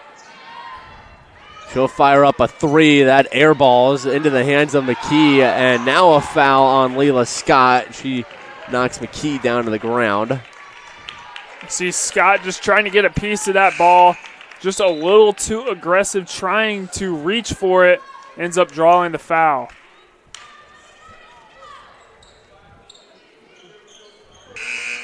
The Cougars got to set up defensively here. Scott will check out. Missouri Wingham checks in. Cougars protecting that 2-point lead. 2:50 left to go here in the third. As Illinois College in the bonus now, so McKee will have a chance to add on. First shot is up and no good. Sat on the rim for a split second. She'll have a chance to redeem herself here. That one no good. 0 for 2 trip on the line by Anna McKee. She's sitting at 3 points on the night. Now Michaela Ellis, a jumper, hits the front of the rim. Bad miss there. Illinois College brings it the other way. Here's Stifle. Picked up by Sydney Mitchell, and whistle blown on CUC. It'll be on Mitchell. Mitchell, the sophomore out of Aurora. So a couple of fouls here from the Cougars defense. Have to get a stop defensively. Also have to get something going on the offensive end. They're 0 for their last 4 from the field in a scoring drought of 2 minutes and 50 seconds. Got to be able to score, be able to hang with the Lady Blues here in this third quarter. Stifle missed her first free throw. The second one is good. She cuts the deficit down to 1. 45-44 here in Geisman, gearing towards the end of the third quarter. Missouri Wingham over to Michaela Ellis. Ellis uses the screen by Kulig, now cuts to the rim, kicks it out. Missouri Wingham thought about a three, instead dribbles, blocked from behind by Sarah Faust. Now Missouri Wingham rushing to get back on D. Illinois College can take the lead here. Nobody on Webb, and now she kicks it to the corner. Stifle, and she banks in the 2. They're calling it a long 2, but either way, Illinois College back in front, 46-45. See Illinois College on a 7-0 run to take their first lead since the the beginning of the second quarter. Cougars have to get something going. Abby Kulig fouled on the way to the rim, so 2 free throws coming up for her. Kulig, her first trip to the line tonight, 2 points in her collegiate debut. 15 minutes and Webb the second.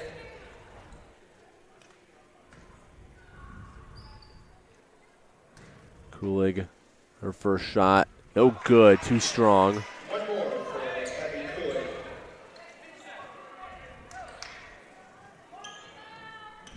Chance to make it up here and tie this game up. Cougars trail by 1, 46-45. It's going to stay that way. 2 misses from Kulig on the charity stripe. Can't afford to go 0 for 2 from the free throw line, especially at this point in the ball game, considering how close it's been. Have to be better from the free throw line. Now Whiteman putting the spin move on Kulig. Put her in the spin cycle, as it is now 48-45 in favor of Illinois College. You see Whiteman just so good with her feet. And if you notice, when Ellis is off of her, she's having a heyday scoring. She's now up to 12 points. Sydney Mitchell, her shot goes out. It's deflected by the Lady Blues. So CUC maintains possession as they check in Allie McGregor and Kalia Reed. Wingham and Kulig take a seat on the bench.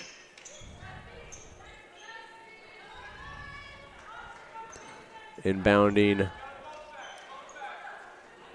will be Princess Gates. She's fixing her jersey.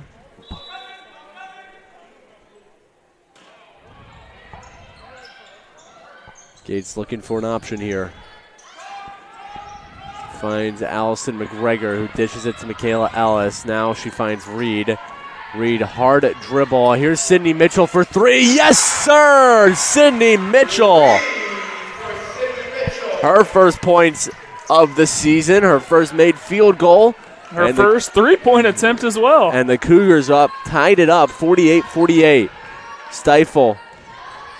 Here comes Faust, an easy drive to the rim and in. Cougars not able to pick her up after she beat the initial defender. Just a miscommunication on the back end of the defense, allowing her to get the wide open lane to score and put Illinois College back up by 2 points. Shot clock separating by 6 seconds from the game clock. As here is Kalia Reed. Reed now finds McGregor over to Malia Perry. Less than 10 seconds to go on the shot clock. McGregor over to Mitchell. Now driving in is Reed. What a floater! Kalia Reed beats her defender by just putting it over the top of her. 2 seconds. 1, the half-court heave. Almost good from Sarah Faust. Banks off the front of the rim, and because of it, we have a brand new ball game heading into the fourth quarter, evened up at 50 points apiece. So we're going to take a quick break, as the players will do too. And when we come back, an exciting fourth quarter in store for you. Cougars and Lady Blues all tied up at 50. We'll be back on the Cougar Sports Network in just a second.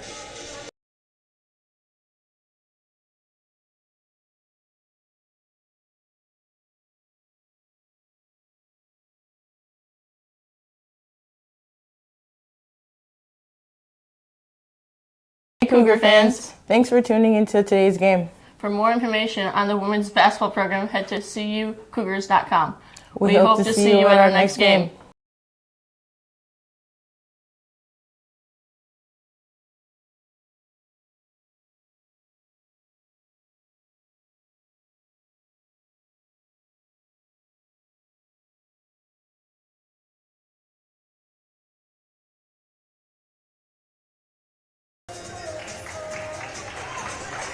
Fourth quarter about to kick off here on Parker. It's going to be a good one. These two teams tied up at 50 points apiece. Illinois College winning the third quarter 16-11. And Parker, it's crunch time here for the Cougars. What are some of those final minute adjustments that Coach Martin and this team need to make if they want to pull away from a tough Illinois College team with a win. Well, first, I'd just like to say you can't ask for much of a better game than this. 50-50 going into the fourth quarter, but we've seen just a couple miscommunications on the back end of that Cougars defense, which has allowed for open lanes for Illinois College. Have to be able to shut down those gaps. Kalia Reed blocked by behind by Faust, but Allie McGregor cleans up the rebound and puts it in. Allie McGregor, she now sits at 8 rebounds. Cougars take a 52-50 lead. Now in the paint, McKee, she's fouled and makes it. And McKee responds nicely and can have a chance at a 3-point play. And again, just another lapse defensively for the Cougars, allowing McKee to get the bucket and to make things worse. Also fouling her, giving her another opportunity to get Illinois College on top, which she is able to do. McKee hits the free throw. That'll be point number 6 on the night for McKee. Gives her team a 53-52 lead. Here comes Sydney Mitchell. She's mobbed by 4 jerseys. One of them fouls her. So Sydney Mitchell has a chance to return the favor on the charity stripe.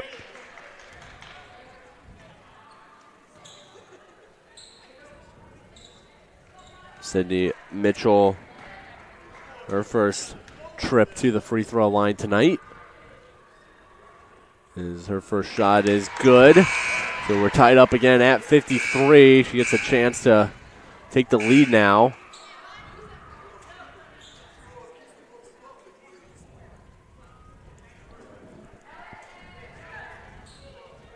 Looks like they called a foul on number 12, Brooklyn Stifle, which resulted in the trip to the charity stripe for Sydney Mitchell.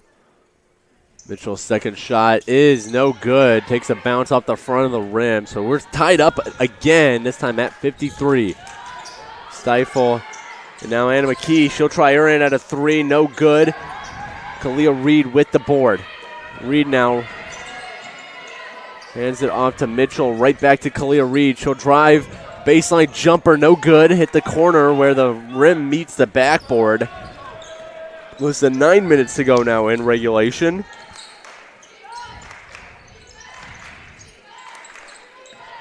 Here's Faust going to work on Kalia Reed. Now Faust dribbles her way into the paint. That floater no good.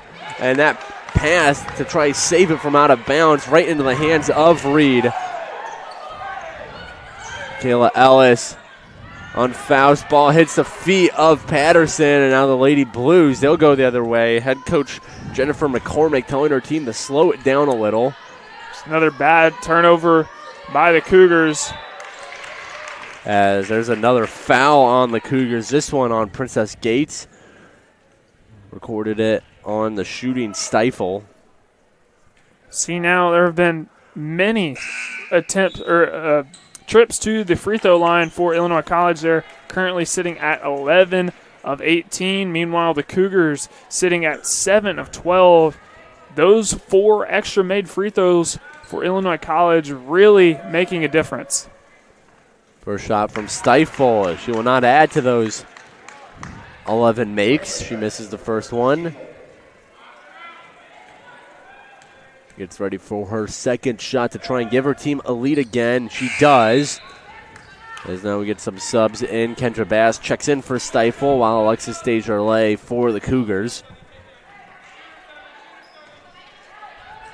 Kalia Reed brings it up the far side of the court. Reed uses the screen by McGregor, and they're going to say is a foul on McGregor, moving screen. Got to have your feet set if you're Allie McGregor. Excuse me, the foul is actually on number 30 of Illinois College. That's Gracie Kaiser. Ref singled 30, as about 2 30s are on the court right now. Here's Malia Perry, thought about a 3, instead will dribble. Finds it back out to Reed. Less than 10 seconds to go on the shot clock. Michaela Ellis going to work on Kaiser to the rim. It goes up and draws the foul as she's slow getting up. Michaela Ellis taking some punishment in this game. You see just the toughness and the grittiness by Michaela Ellis. You can tell that she's really hurting, but she's pouring everything she has into this game. Again, still leading the game with 16 points and another trip to the free throw line for her. Her first shot, no good.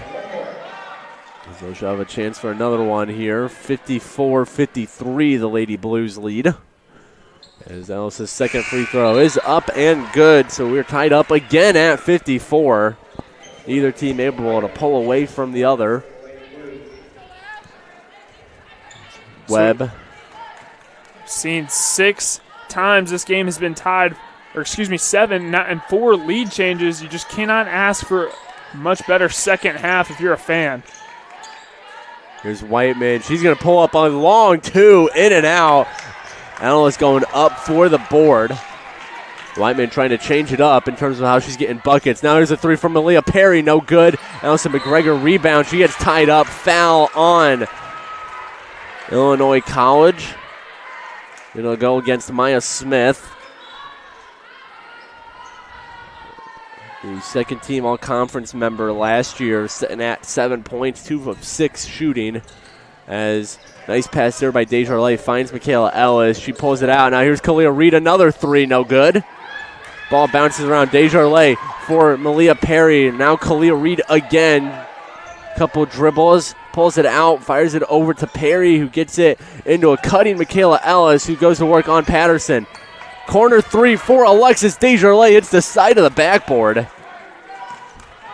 Not the shot the Cougars were looking for from Alexis Desjardins. As Maya Smith trying to add on to her point total. She cannot there, misses that shot.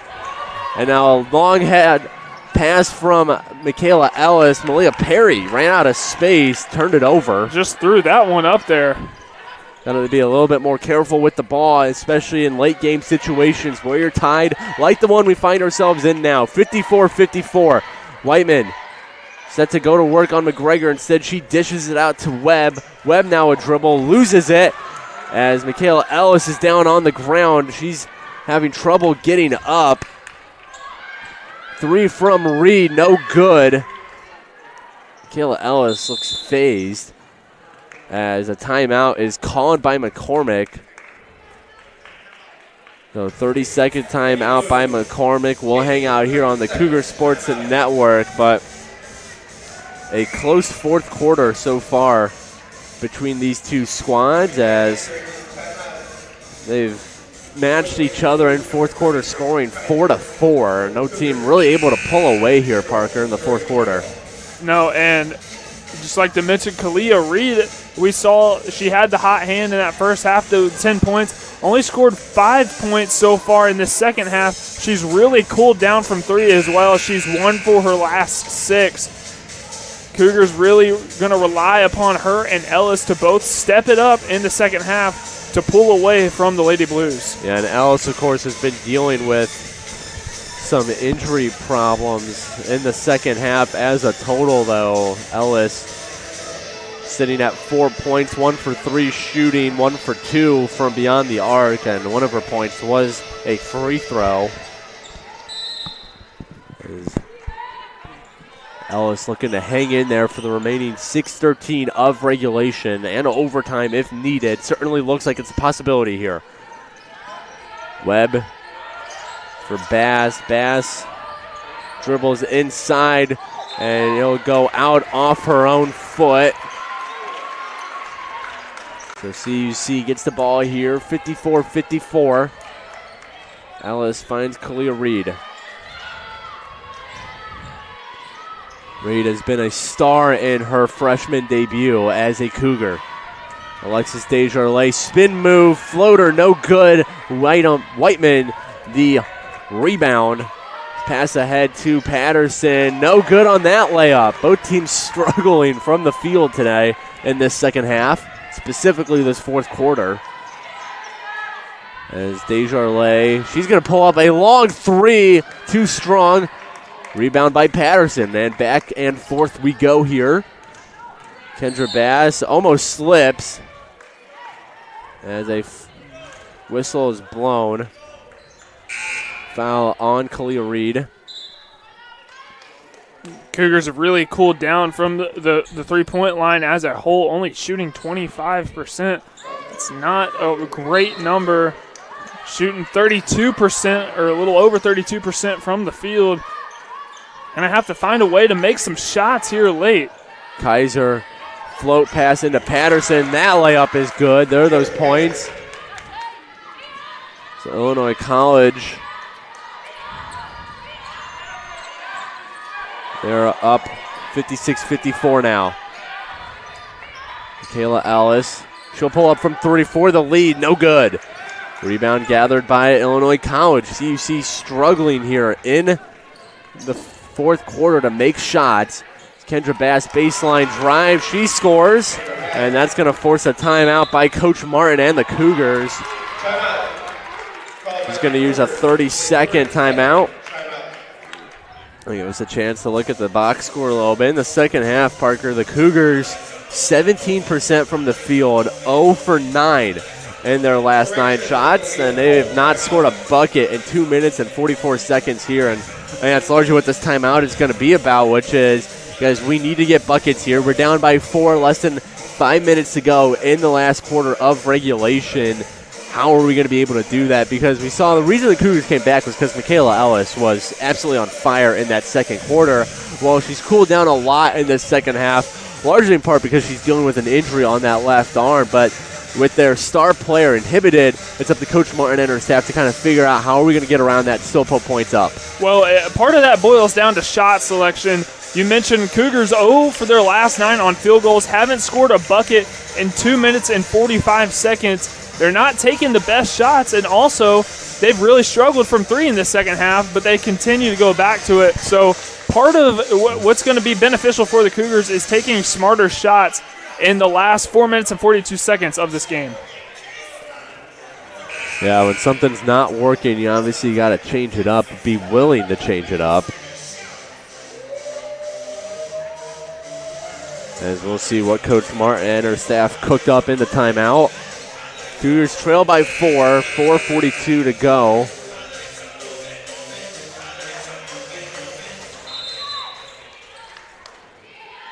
As Khalil Reed will start the march down the court. Jogging her way down. Screen set by Kulig. She pulls off. Khalil Reed able to save the ball from out of bounds. McCormick and her coaching staff for Illinois College wanted a travel call. Instead, here comes Michaela Ellis. And now Abby Kulig along 3. Yes! Good from Abby Kulig. A tough shot from basically the corner inside the three-point line. She hits it, cuts it down to a 2-point deficit. Nice job by the freshman. The Cougars really needed a bucket, and big-time shot by Abby Kulig. Rebound gathered by Ellis on the Patterson miss. Good defense between her and Kulig. Now Michaela Ellis, a jumper. There it is. You give Michaela Ellis too much space, she's going to make you pay for it. Just tell she's grimacing. She is in a lot of pain right now, but she's still been able to perform. Really excellent performance, a lot of heart by the graduate student. It's a little gritty performance from number 4 in gold, but Cougars can't stop Ashlyn Whiteman, which has been a recurring theme tonight. She's up to 12 points on the evening. The late afternoon, I guess I should say, 4:30. Well, we're almost to that point with the sun setting as early as it does. And daylight savings always throwing everyone a little out of whack. Cougars, they need to get it in whack, though, and that's a big reason they're going to do it. Michaela Ellis lane to the basket. She's going to finish that play off 9 times out of 10. Michaela Ellis now up to 21 points, just single-handedly taking over this game when the Cougars need a bucket. Here's Kaiser, guarded by Wiggum. She gets around her. That layup, no good. Kendra Bass, the rebound, and puts it back in. Cougars kind of hurting on second chance points here.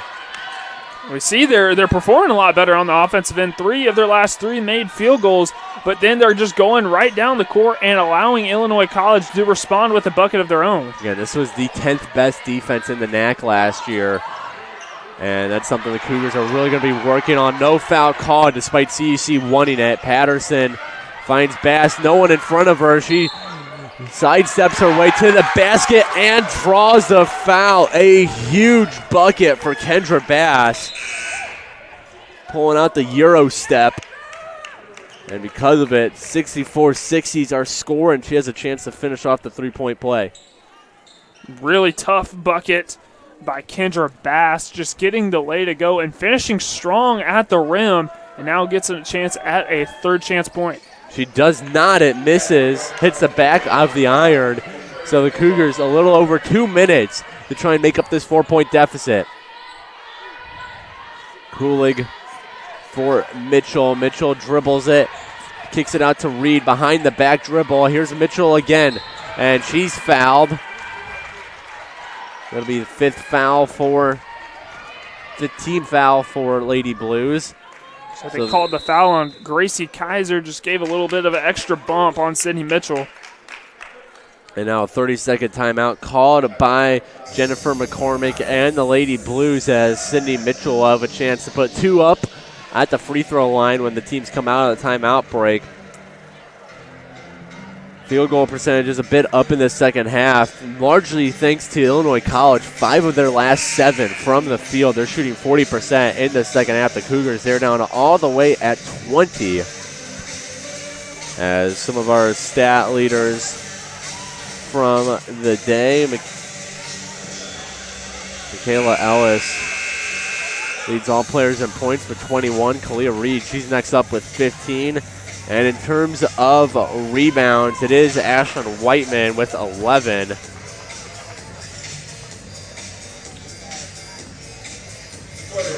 So 2:05 until our conclusion here in River Forest, unless overtime is needed, which very possible considering 4 points separate these two teams. Sydney Mitchell, Sydney Lloyd, a student manager for the Cougars. Sydney Mitchell on the free throw line makes the first one. Mitchell now 2 for 3. Looks to make it 3 for 4 here. She does. Deficit down to 2. Kendra Bass brings it up on Mitchell. Kendra Bass going to work on Sydney Mitchell. Here's Jalen Patterson, a long 2, in and out. Kendra Bass the rebound and fouled on the way up. Cougars, they'll put Illinois College in the bonus as well. Fouls have been a problem in the second half, it seems, Parker, as the Cougars, they have given up 12 free throws in the second half, about to be 14 in just a second. And those are the types of plays that'll get you beat, as nobody got a body on Kendra Bass, allowing her pretty much just an open space to get the offensive rebound. And now she gets a trip to the free throw line. You can't allow that to happen defensively if you're the Cougars. And she gets a lucky bounce to make the second one. Splits the free throw trip. 1 for 2. 65-62 the score meanwhile. Yeah, Bass, she stands only at 5'6", but she's gotten 6 rebounds tonight. Doing some good work of just knowing where the ball is going to land and being there, as Princess Gates, she's fouled on the way up. So the Cougars, they'll get a trip to the free throw line. Princess Gates just kind of trying to get past 2 Illinois College defenders, ends up drawing the foul. Really nice job by her being aggressive and getting a trip to the line. She makes her first shot, cuts the lead back down to 2 for Illinois College. Gates, that's her first point of the game, making her first 2 points of the half, We mentioned her struggles last year from the free throw line, but she's 4 for 4. I mentioned that she was working on that in the offseason to kind of polish that up. She looks pretty good today. And now here's Whiteman, and then misses the easy shot, ball out on CUC. You're not going to see that a lot. Ashlyn Whiteman had Abby Kulig on the ground.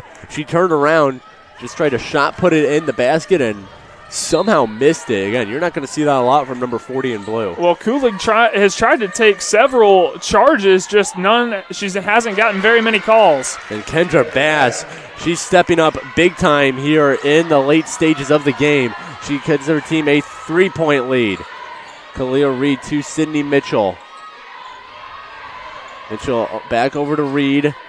She finds a moving Princess Gates. Gates now, she's going to take it to the rim. No foul, no basket either. Ball out, last touch by Gates. See, just Princess Gates trying to go back what worked for her, drawing the foul. And the refs, they changed their call. It's actually going the way of CUC. Illinois College fans not happy about that call. You don't see the refs change their mind a whole lot like that.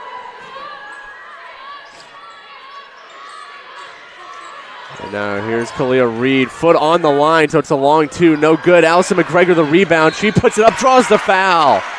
Allison McGregor, I think that's something that Cougar fans have wanted to see out of her, which is just her aggressiveness around the rim. I mean, she could be a big free throw threat in terms of just getting under the paint and just going up for the shot as much as she can. She does exactly that. She's got a chance at 2 here. Well, she just seems to find herself always in the right position to just haul in those offensive and defensive rebounds. We see her rebound total up to 10. And she makes her first free throw. Score 67-65. Her second one is no good. Rebound collected by Lady Blues. They can make this a 2-possession game. Less than a minute to go in regulation. Maya Smith guarded by Sydney Mitchell, and foul called on Mitchell. And so because of the bonus, it'll be 2 shots here for Maya Smith. We have not seen Smith a lot in the second half, and that's largely due to the fact that she's been sitting at 4 personal fouls for a while now. Just 9 minutes in this second half for one of the better players on this Illinois College roster. Makes it a 3-point game, can make it a 2-possession game if she makes this one. Yeah, you got to wonder what the decision-making was behind that. We saw that Smith had that injury in the first half, so that you think that that might have to contribute to the less minutes she's getting here in this second half. As here's Kalia Reed, Desjardins, Cougars down by 4, hitting the 32nd point as the ball is out. Last touch by Illinois College. The thing is now that no matter what the Cougars do in this possession, Illinois College will be able to hold until the end of regulation. Cougars don't have any fouls to give. Illinois College in the bonus. Have to go right here if you're the Cougars. Can't afford to waste much clock. A shot there from Michaela Ellis somehow finds its way home. Cougars down by 2, 21 seconds. Full court press here. They cannot foul. As the whistle blows. I think you actually have to foul. And it's going to be a timeout by Jennifer McCormick as she's having an argument with the referee. But yeah, interesting predicament here for the Cougars, Parker, that Illinois College, they can hold on until the end of the game now. 18.6 seconds left in the game. The shot clock is off. The Cougars, they need the ball, but they're in the bonus, so any foul is going to send them to the line. But like you said, you figure they kind of have to foul because they need this ball back somehow. Yeah, you have to, and just really hoping for at least or the best case scenario that Illinois College goes to the line and misses both free throws. Even if they hit one, it's still a 1-possession game, but you have to foul and just hope for the best, or hope for the worst, I guess, for Illinois College at the line. Yeah, Illinois College on the game from the charity stripe is shooting 60%, 15 for 25. Cougars from 3-ball land have been shooting 24%, 6 for 25, as a 3-pointer is going to be involved somehow here at the end of the game from the Cougars. So the Cougars number up here, they're going to need a quick foul because they need possession back. Abby Kulik causing all kinds of chaos on the inbound. She gets it to Smith, and Smith is ball on the ground, ball loose, whistle blown. Possession favors Illinois College. So we'll have to see what the call is, foul or jump ball. Cougars creating chaos on the inbound.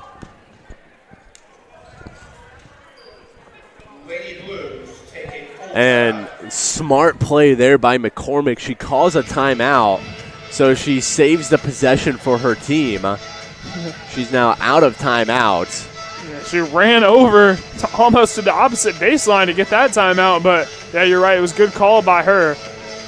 Avoids a jump ball. Now jump ball is Lady Blues do have possession, so it'll go their way, but obviously she's trying to avoid the steal for CUC.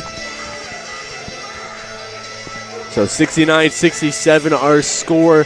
14.1 seconds to go in regulation as Lady Blues need to hold on here, maybe hit some free throws if it comes to that. Cougars, they need to create a turnover, cause a foul, whatever it may be, and hope for some poor free throw shooting from the Lady Blues. As the Cougars, they're back out on the court. They're ready to go. They're revved up. Meanwhile, the Lady Blues, they work their way out now. Kulig with a little bit of a smile on her face as she's creating chaos for Kaiser on the inbound pass. Cougars playing man-to-man defense, and they find Whiteham. They keep the ball away. Patterson, she's just dribbling, finally fouled. A broken play there for the Cougars. Illinois College found Patterson, who was all by her. Well, they found Whiteman, on the inbound. She was by herself. Then they found Patterson, who had room to just dribble out, waste 5 precious seconds. She'll go to the line now. Patterson 2 for 2 from the charity stripe tonight. Cougars got to hope she misses at least one. The first shot is no good. So the Cougars are in business. A three-pointer will tie it if she makes this one. As the Cougar fans create some noise, Geisman, hostile environment, she makes it. And now a timeout called by Coach Martin. And again, this is what you hope. This was the situation you hope for. You get the foul, they go to the free throw line, 1 for 2, and now you're going to need a 3. You don't really have a choice if you're the Cougars, but this is the situation that every player dreams of. It's getting towards the final seconds. You're down by 3. Who's going to be that player that steps up and shoots the shot, makes the shot for the Cougars? Looking at some of the three-point shooters today, Kalia Reed 2 for 8, Michaela Ellis 2 for 4, Alexis Desjardins 1 for 4, and then Abby Kulig 0 for 2. Missouri Wingham 0 for 1, Malia Perry 0 for 3, Sydney Mitchell 1 for 1. So Mitchell, Desjardins, Ellis, and Reed have all hit at least 1. Reed and Ellis have hit 2 each. And if you're the Cougars, I would say you got to go to Michaela Ellis. Know that Kalia Reed has been pretty effective from the three-point line, but Michaela Ellis has the hot hand with 23. She's proven that she's been able to make shots, so you got to be able to go to her. Plus, very experienced. This is her 4th year with the Cougar team, 5th year in total in college basketball. Got to go to your veterans here in this situation. And Michaela Ellis has woken back up after having a bit of a drought after that arm injury happened. 3 for 4 from the field in this fourth quarter. 0 for 1 from the three-point land. So the Cougars draw up the out-of-timeout play. Desjardins, she finds Michaela Ellis. Ellis, Cougars need a 3 to tie. Ellis dribbling, trying to find the right shot. Here comes Reed. It's good! Kalia Reed, welcome to Geisman Gymnasium. We're going to overtime, baby. Oh, my goodness. She wears number 3 for a reason, comes up clutch, her first game as a Cougar. We got a brand new ball game here. And I don't think people may understand the importance of that 3. She's a freshman. She's a freshman out here doing this, and she got cold from behind the three-point line, got a little bit of cold feet. A huge shot by the freshman out of Naperville, Illinois. Oh, my goodness, Kalia Reed. Those are her first points in the fourth quarter, and she makes them count. Previously 0 for 6 from the field in this last quarter of play, and she goes from 0 to hero, sends Geisman into a frenzy. We got a brand new ball game on our hands here. We're going to take a breather here in the Cougar Sports Network broadcast booth, and when we come back, overtime between the Lady Blues and Cougars. Don't go anywhere. An exciting finish to tonight's game is in store.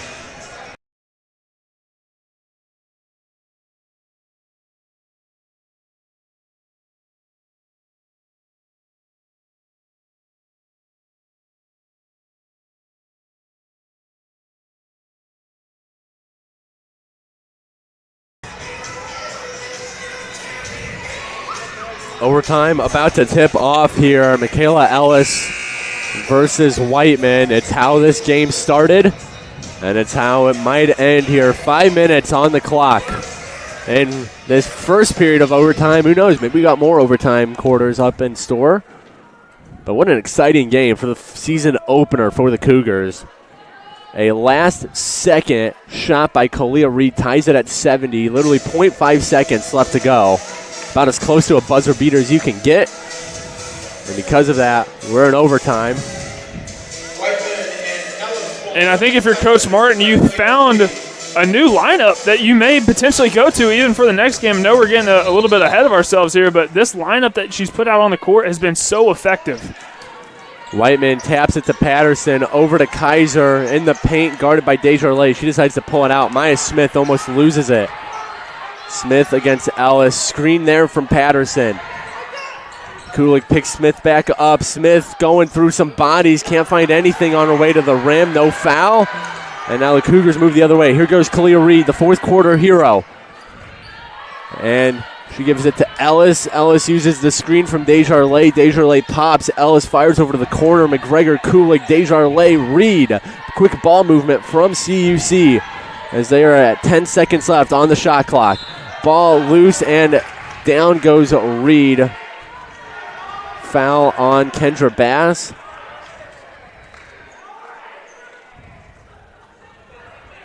And that means that Kalia Reed will get 2 free throws here. She's able to connect on both of these. There's going to be another Cougar with 20 or more points. The current Cougar and only player in this game with 20 is, of course, Michaela Ellis with 23. And Reed, she's at 19 now, gives the team a 1-point lead. Kalia Reed just doing some amazing things in her first true game as a Cougar. She misses the second one as McGregor grabs the rebound. She goes down. Possession favoring the Lady Blues. Excuse me, it's possession favoring the Cougars. The possession error on the big scoreboard was off. So CUC gets the ball back. Nice job by McGregor. Here comes Reed. Ellis on Kaiser. Spin move, shot in and out.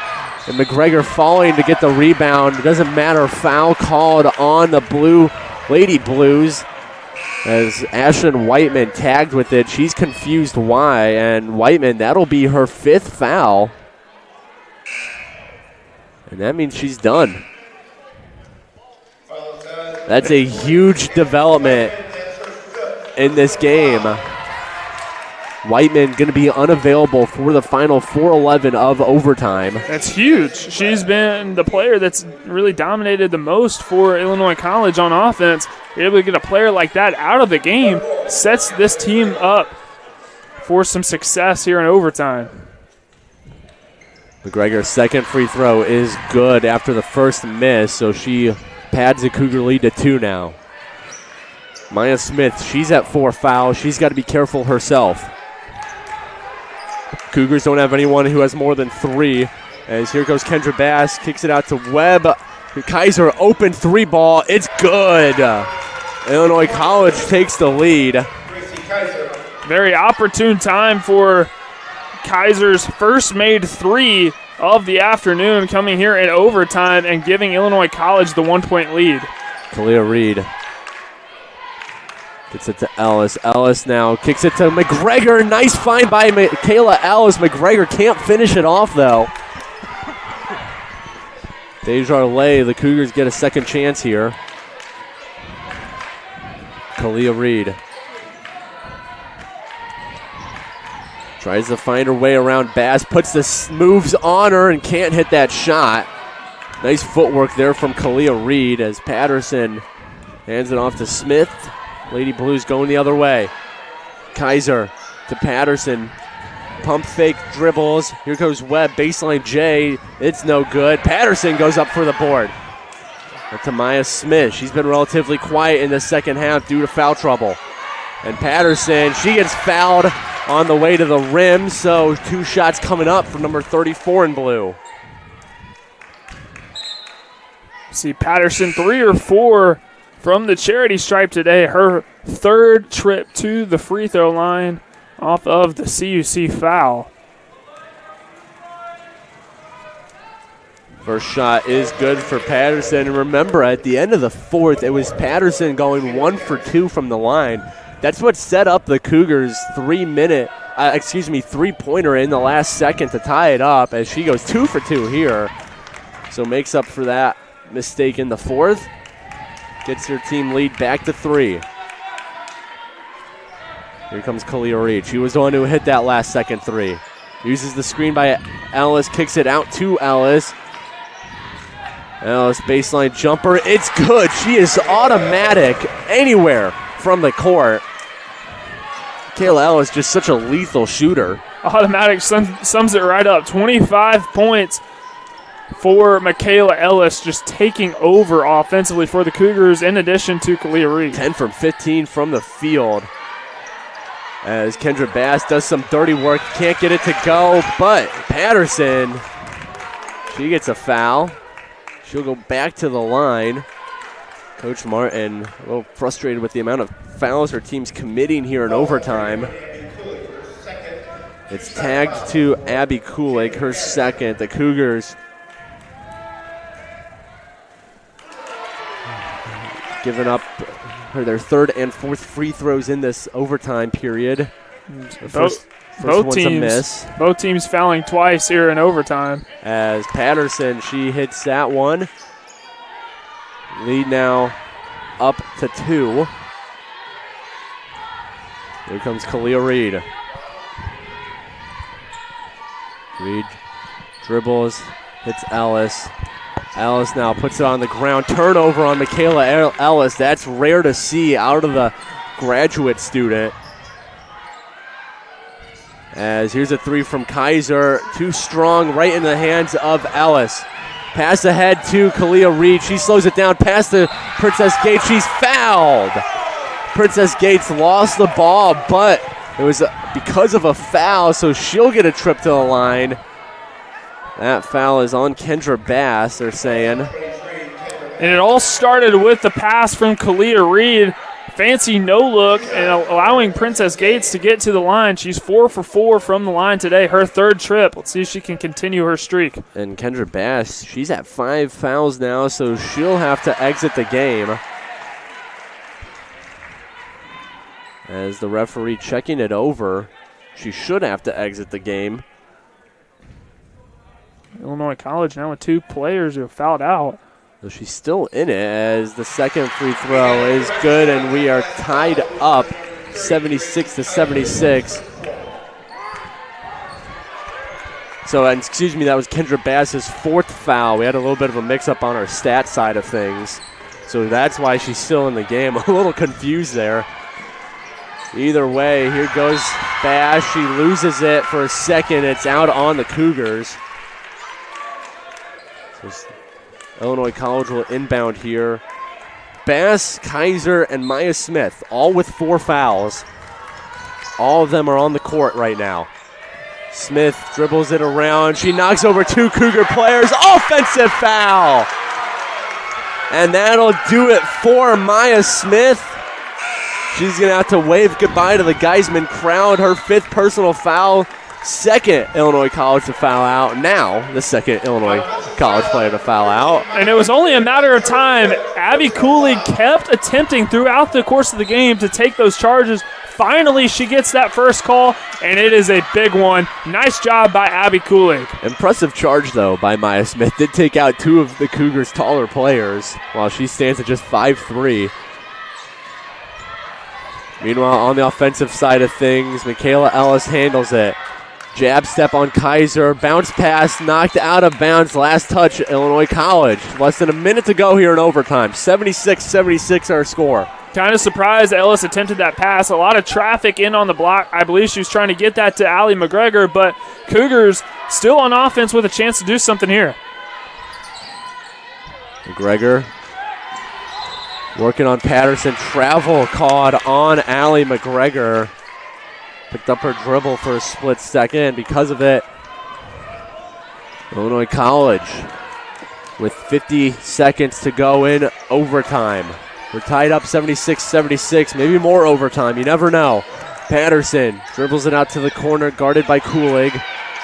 Patterson finds Bass. Bass goes up and lays it in. So Illinois College takes a 2-point lead with 35 seconds to go in overtime.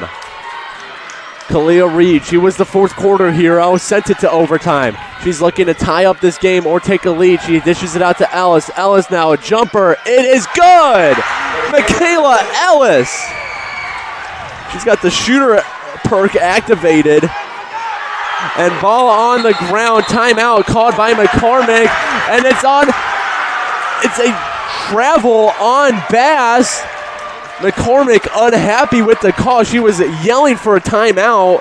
The referee has other plans.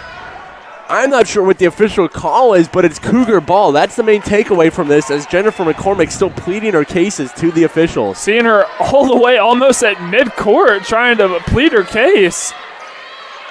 But wow, what a sequence of event for the Cougars. Just Geisman Gymnasium erupting on that foul call. Shot clock is off. 12 seconds left. Who else? Kalia Reed has the ball. Less than 10 seconds to go. She's taking the last shot. She wants it. Kalia Reed dribbles, pulls back. She's got to put it up. Kalia Reed, the floater. No good off the back iron. Rebound at Illinois College. We're going to second overtime because why not? Man, I think my blood pressure is up because of this game, Parker. You and I both. What a thriller. Kalia Reed, a good-looking floater to win the game, hits the back iron. How about 5 more minutes of basketball? We're having fun here. We're going to keep the party going here in Geisman. Second overtime coming up shortly. Illinois College and Concordia tied up at 78 points apiece. We'll have that second overtime for you shortly here on the Cougar Sports Network.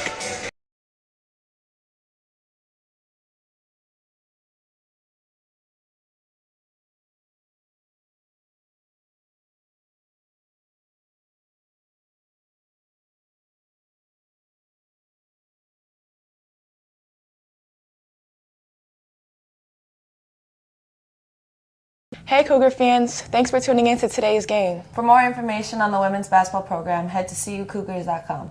We hope to see you at our next game.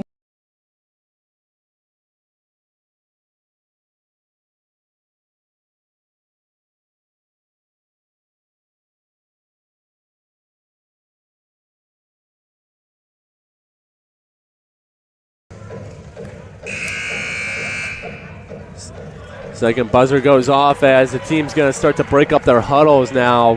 78-78 as we get ready for second overtime here in Geisman. Because what's better than one overtime? How about 2 overtimes? That's what we got here in the 2023-24 season opener for the Cougars. You mentioned it. You want a season opener? Here you go. We're going to second overtime. Been an exciting opener. These two teams getting 5 quarters of basketball essentially for the price of 4. As after this overtime period, these two teams will have played 50 minutes of basketball. And the way they're playing, there's no guarantee this is it either. These two teams, wire to wire, have been so evenly matched up. So Patterson and Michaela Ellis for the tip. It's up and Ellis knocks it back. Illinois College immediately attacks the rim and gets one in. 4 seconds in. Good tip there by Patterson. Illinois College wasting no time getting to the rim and getting the first points of the second overtime. I actually think Michaela Ellis won the tip, but she hit it so far back that Illinois College was just able to take advantage of it, get to the rim. Here comes Anna McKee now. McKee gets it to Kendra Bass, sitting with 4 fouls. As she goes up, she'll draw a foul on that one. Sydney Mitchell tagged with it.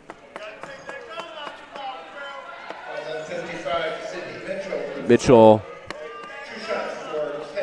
it'll be her 3rd foul, so that puts her in foul watch. 4th foul, just updated. So she upgrades from foul watch to foul trouble, the premium package. And because of it, Kendra Bass, she gets 2 shots. She misses her first, trying to extend this lead to 3. Shot is up and it's good. 81-78 your score here. So you see Kalia Reed taking the ball up the court, giving it up to Ellis. Let's see what these two players can draw up for the team. Kalia Reed to Princess Gates. Now here's Sydney Mitchell. She's been getting some nice playing time in her Cougar debut. And travel called on Kalia Reed. A rare mistake tonight from the freshman. And because of it, the Lady Blues, they'll have a shot to add on to their lead here. The refs have been very consistent with calling the travel tonight. It's been called a lot on both sides. Here's McKee inside to Bass. Bass dips and dives through Cougar hands. Her shot no good. Allie McGregor the board. Here's Kalia Reed right to the rim, lays it in. Cougars cut it down to a 1-point deficit. Such quick acceleration from Kalia Reed. Just see the speed getting around the corner, getting to the rim, taking barely any time off of the clock. Three-pointer from Patterson. It's good. A silencer for Jalen Patterson. Her third three-ball of the night. She's at 19 points now. Taking over this game with the other big for Illinois College, Whiteman, out in foul trouble. They're not out with foul trouble. She's out because of the fouls. Michaela Ellis able to draw the foul on Kaiser, and that'll be Kaiser's fifth. So another Lady Blue goes out of the game because of 5 fouls. That's number 3. Now McCormick having to go into that bench a lot more. We see in total there have been 27 team fouls on the Lady Blues compared to the Cougars' 22. Proved to be very costly, however, Illinois College maintaining the lead. It goes from a 4-point lead to a 3-point lead thanks to Michaela Ellis. As she gets set for the second free throw. Tries to cut it down to a 2-point game. She does. Michaela Ellis has been so clutch for the Cougars tonight as she now sits at 28 points. What a season opener for Ellis. Now here goes Bass, kicks it out. McKee thought about a 3, instead dribbles. Bad decision to pass there by McKee. She had an open path to the rim. Instead she tried to pass it to Bass and it gets tipped. Cougars can tie it up or take a lead here. Desjardins back to Ellis. Ellis goes to work on Patterson, backs into her. Turnaround jumper for Ellis. Why not? Michaela Ellis, she's smiling as she has herself a 30-point game here. A new career high for her as well. Forgot to mention her previous career high, 27 points at Rockford University on February 8th of this year. She's just taken over. So 84-84, make it 86-84. A couple lucky bounces for Patterson. Sometimes you'd rather be lucky than good. Patterson getting it to go to give her team the lead. Kalia Reed, she's going to go to the rim hard and fouled. So no bucket, but Kalia Reed, a trip to the free throw line. I believe they're going to call that on Patterson. That's Patterson's 4th, so a little bit of foul trouble for her. And also Kendra Bass with 4 fouls, so both of those players have to be on the lookout, have to play a little bit smarter on the defensive end. Yeah, in terms of players in foul watch or foul trouble, Stifle has 3 fouls. And then Bass and Patterson, as Parker pointed out, 4 fouls each. Meanwhile, for the Cougars, Sydney Mitchell, she's at 4. And then at 3 are Reed and Ellis. That free throw missed. Kalia Reed trying to collect it. Instead, she knocks it out of bounds. So 1-point game in favor of the Lady Blues. Good effort by her, just not able to get to it after the missed free throw attempt. Kendra Bass, defended by Reed. Lady Blues have been going to her a lot since Whiteman left the game. Here's Webb. That shot from under the basket is no good. Desjardins able to escape trouble.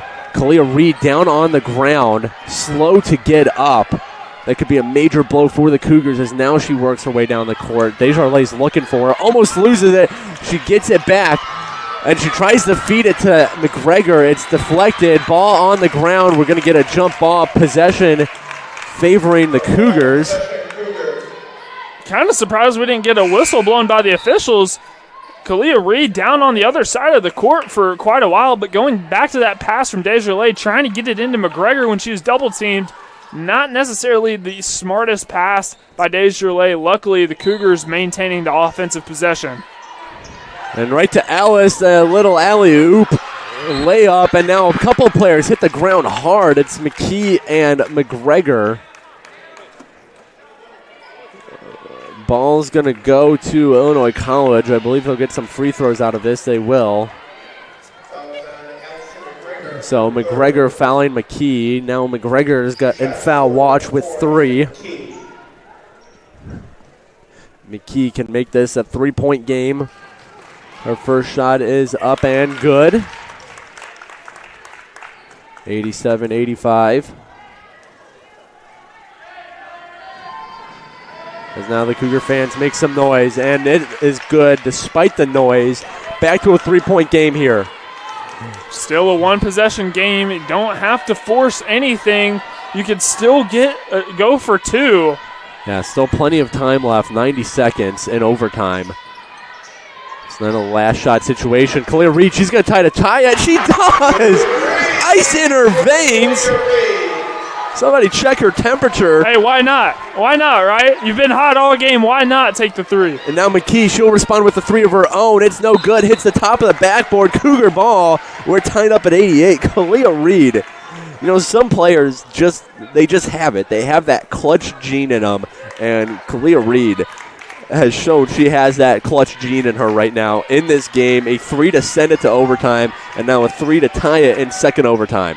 Yeah, and Ellis and Reed both combining for 56 total points out of the team's 88. Just absolutely crazy offensive performance by the duo. Ellis dribbling around the whole Lady Blues defense. She finally gives it to Kalia Reed. Reed now, Cougars going to give it to the hot hand. Kalia Reed, a 3-pointer. It is no good. Off the back of the iron. Allie McGregor rebound. She puts up a shot. It's no good as well. Here's Princess Gates. Fights for the rebound, and a foul on Illinois College. Webb draws it. Webb commits the foul, excuse me. And 2 shots coming up for Princess Gates. First it was Allie McGregor getting the offensive board, and then Princess Gates, and ends up drawing the foul. Just 2 great offensive boards by the team. Gates misses the first free throw, so the Cougars can take a 1-point lead at the most if she makes this one. Gates was a perfect 6 for 6 before that first miss. Now she'll be 7 for 8. 89-88 our score. Here goes McKee. Gives it to Bass. Bass up. No good. No foul. McGregor the rebound. Shot clock is off. Ball thrown away. Last touch. Looking for confirmation from the referees. And they're going to say it was a push on Stifle, which means Cougar ball. It means 2 shots for the Cougars. A catastrophic foul from Stifle. Now they're going to send Princess Gates, who's been the best free throw shooter tonight, 7 for 8. Going to send her to the line. Cougars have a chance to knock down 2 big, monumental free throws.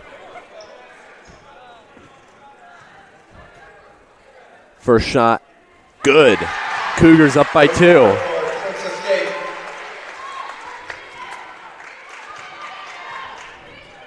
Second shot here from Gates, up and good as well. 91-88. Shot clock again is off. 22 seconds remain. Illinois College going to look for a 3. Here goes Patterson. She's been their best 3-point shooter. She can't hit it. Rebound, Abby Kulik. Cougars, they just have to drill it out. They hand it off. Princess Gates, she lays it in for good measure. 2-possession game. Timeout called by McCormick. Cougars up by 5. 7 seconds to go. Wow. Unbelievable effort by the Cougars to close out this second overtime, leading by 5 with 7 seconds left, forcing a timeout by McCormick. Jalen Patterson, she was previously 3 for 4 from the 3-point line.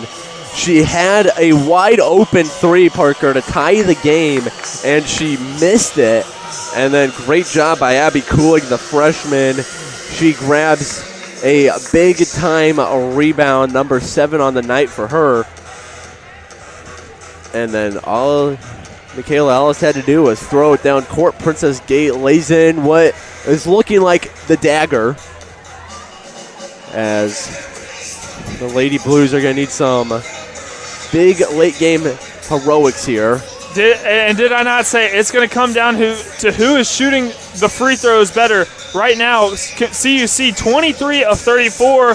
On the other hand, Illinois College 22 of 35. So that one free throw difference, and you got to give credit to Princess Gates. We mentioned the struggles that she had last year from the line. She's 9 of 10 today, and she's iced this game for the Cougars. 93-88, 7.3 seconds to go. Basically, Illinois College, they're going to need a three-pointer, foul,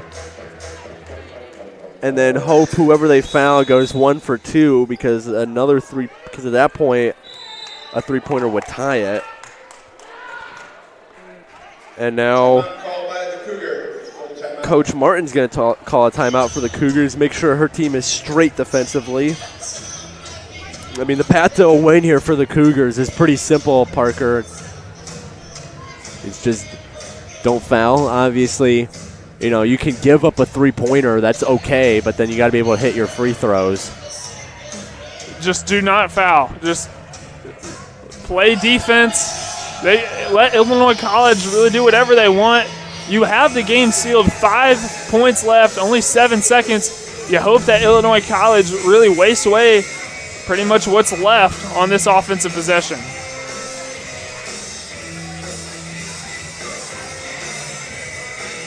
Cougars, they're back in action on the 14th, so 3 days from now, from Tuesday.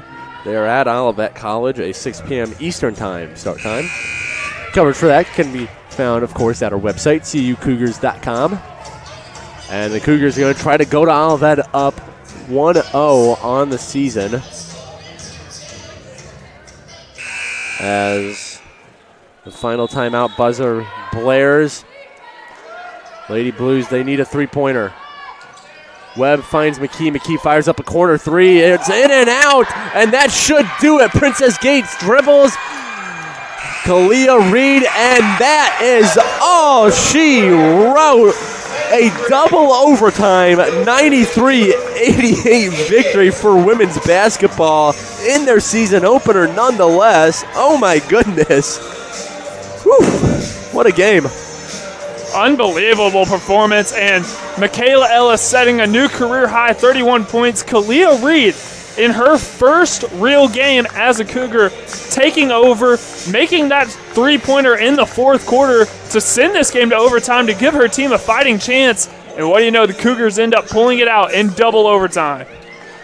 Yeah, a gritty win for CUC. The three-pointer from Reed to tie it with 0.5 seconds left on the clock in regulation, sent it to overtime, and then everyone just kept fighting another 10 minutes. Who doesn't want to keep playing some basketball or watching basketball for that matter?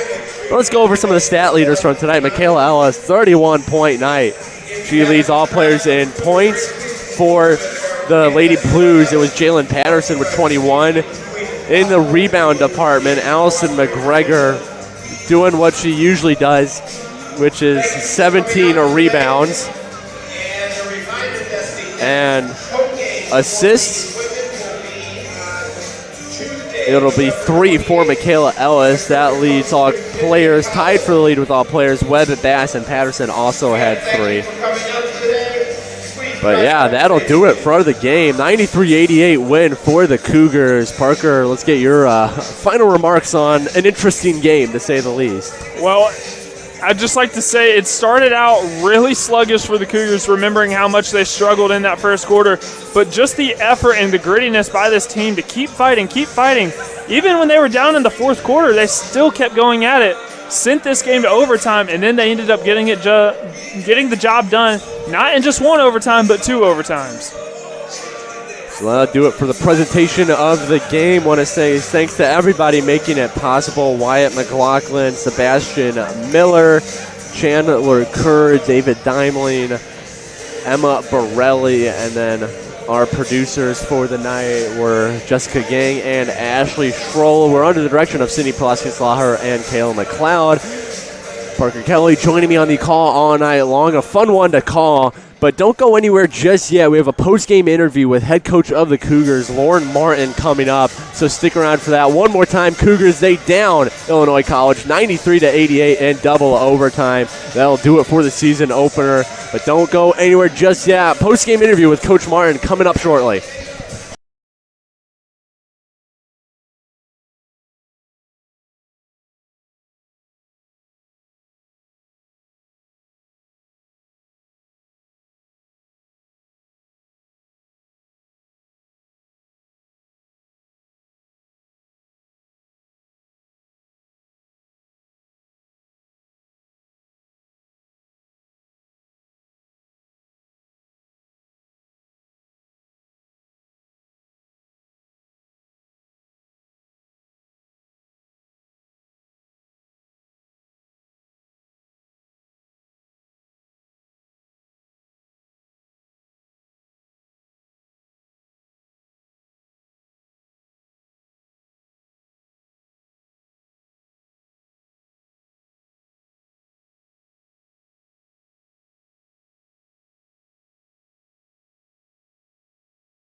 What's going on, Cougar fans? Peter Borkowski back here on the Cougar Sports Network following the Cougars' 93-88 double overtime win over Illinois College. And I'm joined by head coach of the Cougars, Coach Martin. Welcome to the postgame show. An exciting win for the season opener. And can you just kind of talk us through, like, what was going on the bench just to keep your players in it? Because this was a long game. It was a gritty game. Yeah, your team fought through all the way till the end. They came away with a 5-point victory because of it. We were hungry, yeah. Right? Like, the game just kept going. I heard people on the bench keeping the bench, like, in the game and active, you know, and it just made such a big difference. Because when the bench players came in, they were locked in, they were ready. Everybody. I mean, everybody was ready. We just wanted it. Right. Yeah. And a big reason for that win was, of course, Michaela Ellis, a career-high 31 points, and she was doing it while fighting through some injury problems, too. A little banged up in this game. You just talk about, like, what she means to this team, like, I mean, as a leader, and to be able to go out and drop a 30 bucket when you guys really need her to. Oh, yeah. She was just named captain for us, so having her veteran leadership here, like she's bought, even after the game, some of the young people were celebrating. She said, sportsmanship first, let's get in line, let's shake their hands. Right. So, you know, it's that stuff that's invaluable when you've got several seniors leading these younger players, and they've got such great kids to look up to, and that's just going to leave them even in a better place. Right. So that was just a good collaborative fought win, and there's nothing she does that isn't without the rest of her teammates, you know. So it's all of us and everything. We over me. Right, and one of those teammates tonight was Kalia Reed.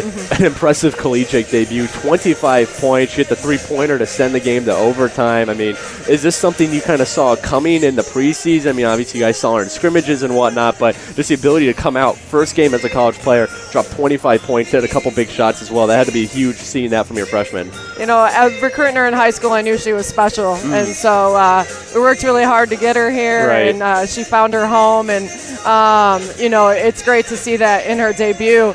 she works super hard, and she's kind of got that like persona, you know, Right. like she's up for that big shot, and, Right. and she's willing to take it.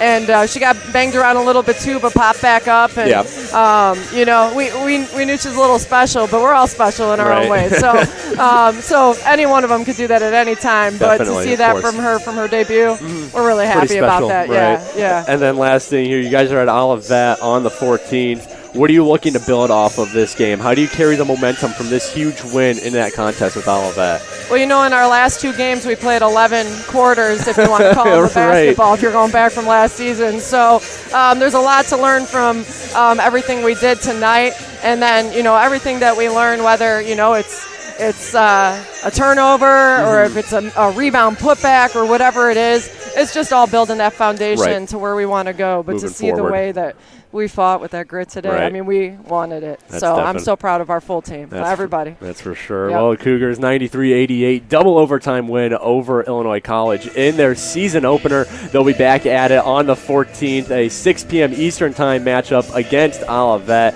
We'll have covered for that on the Cougar Sports Network. But until then, this is Peter Borkowski sign off of the coaches of the Cougar Sports Network. And I'm wanting to say, as always, go Cougars.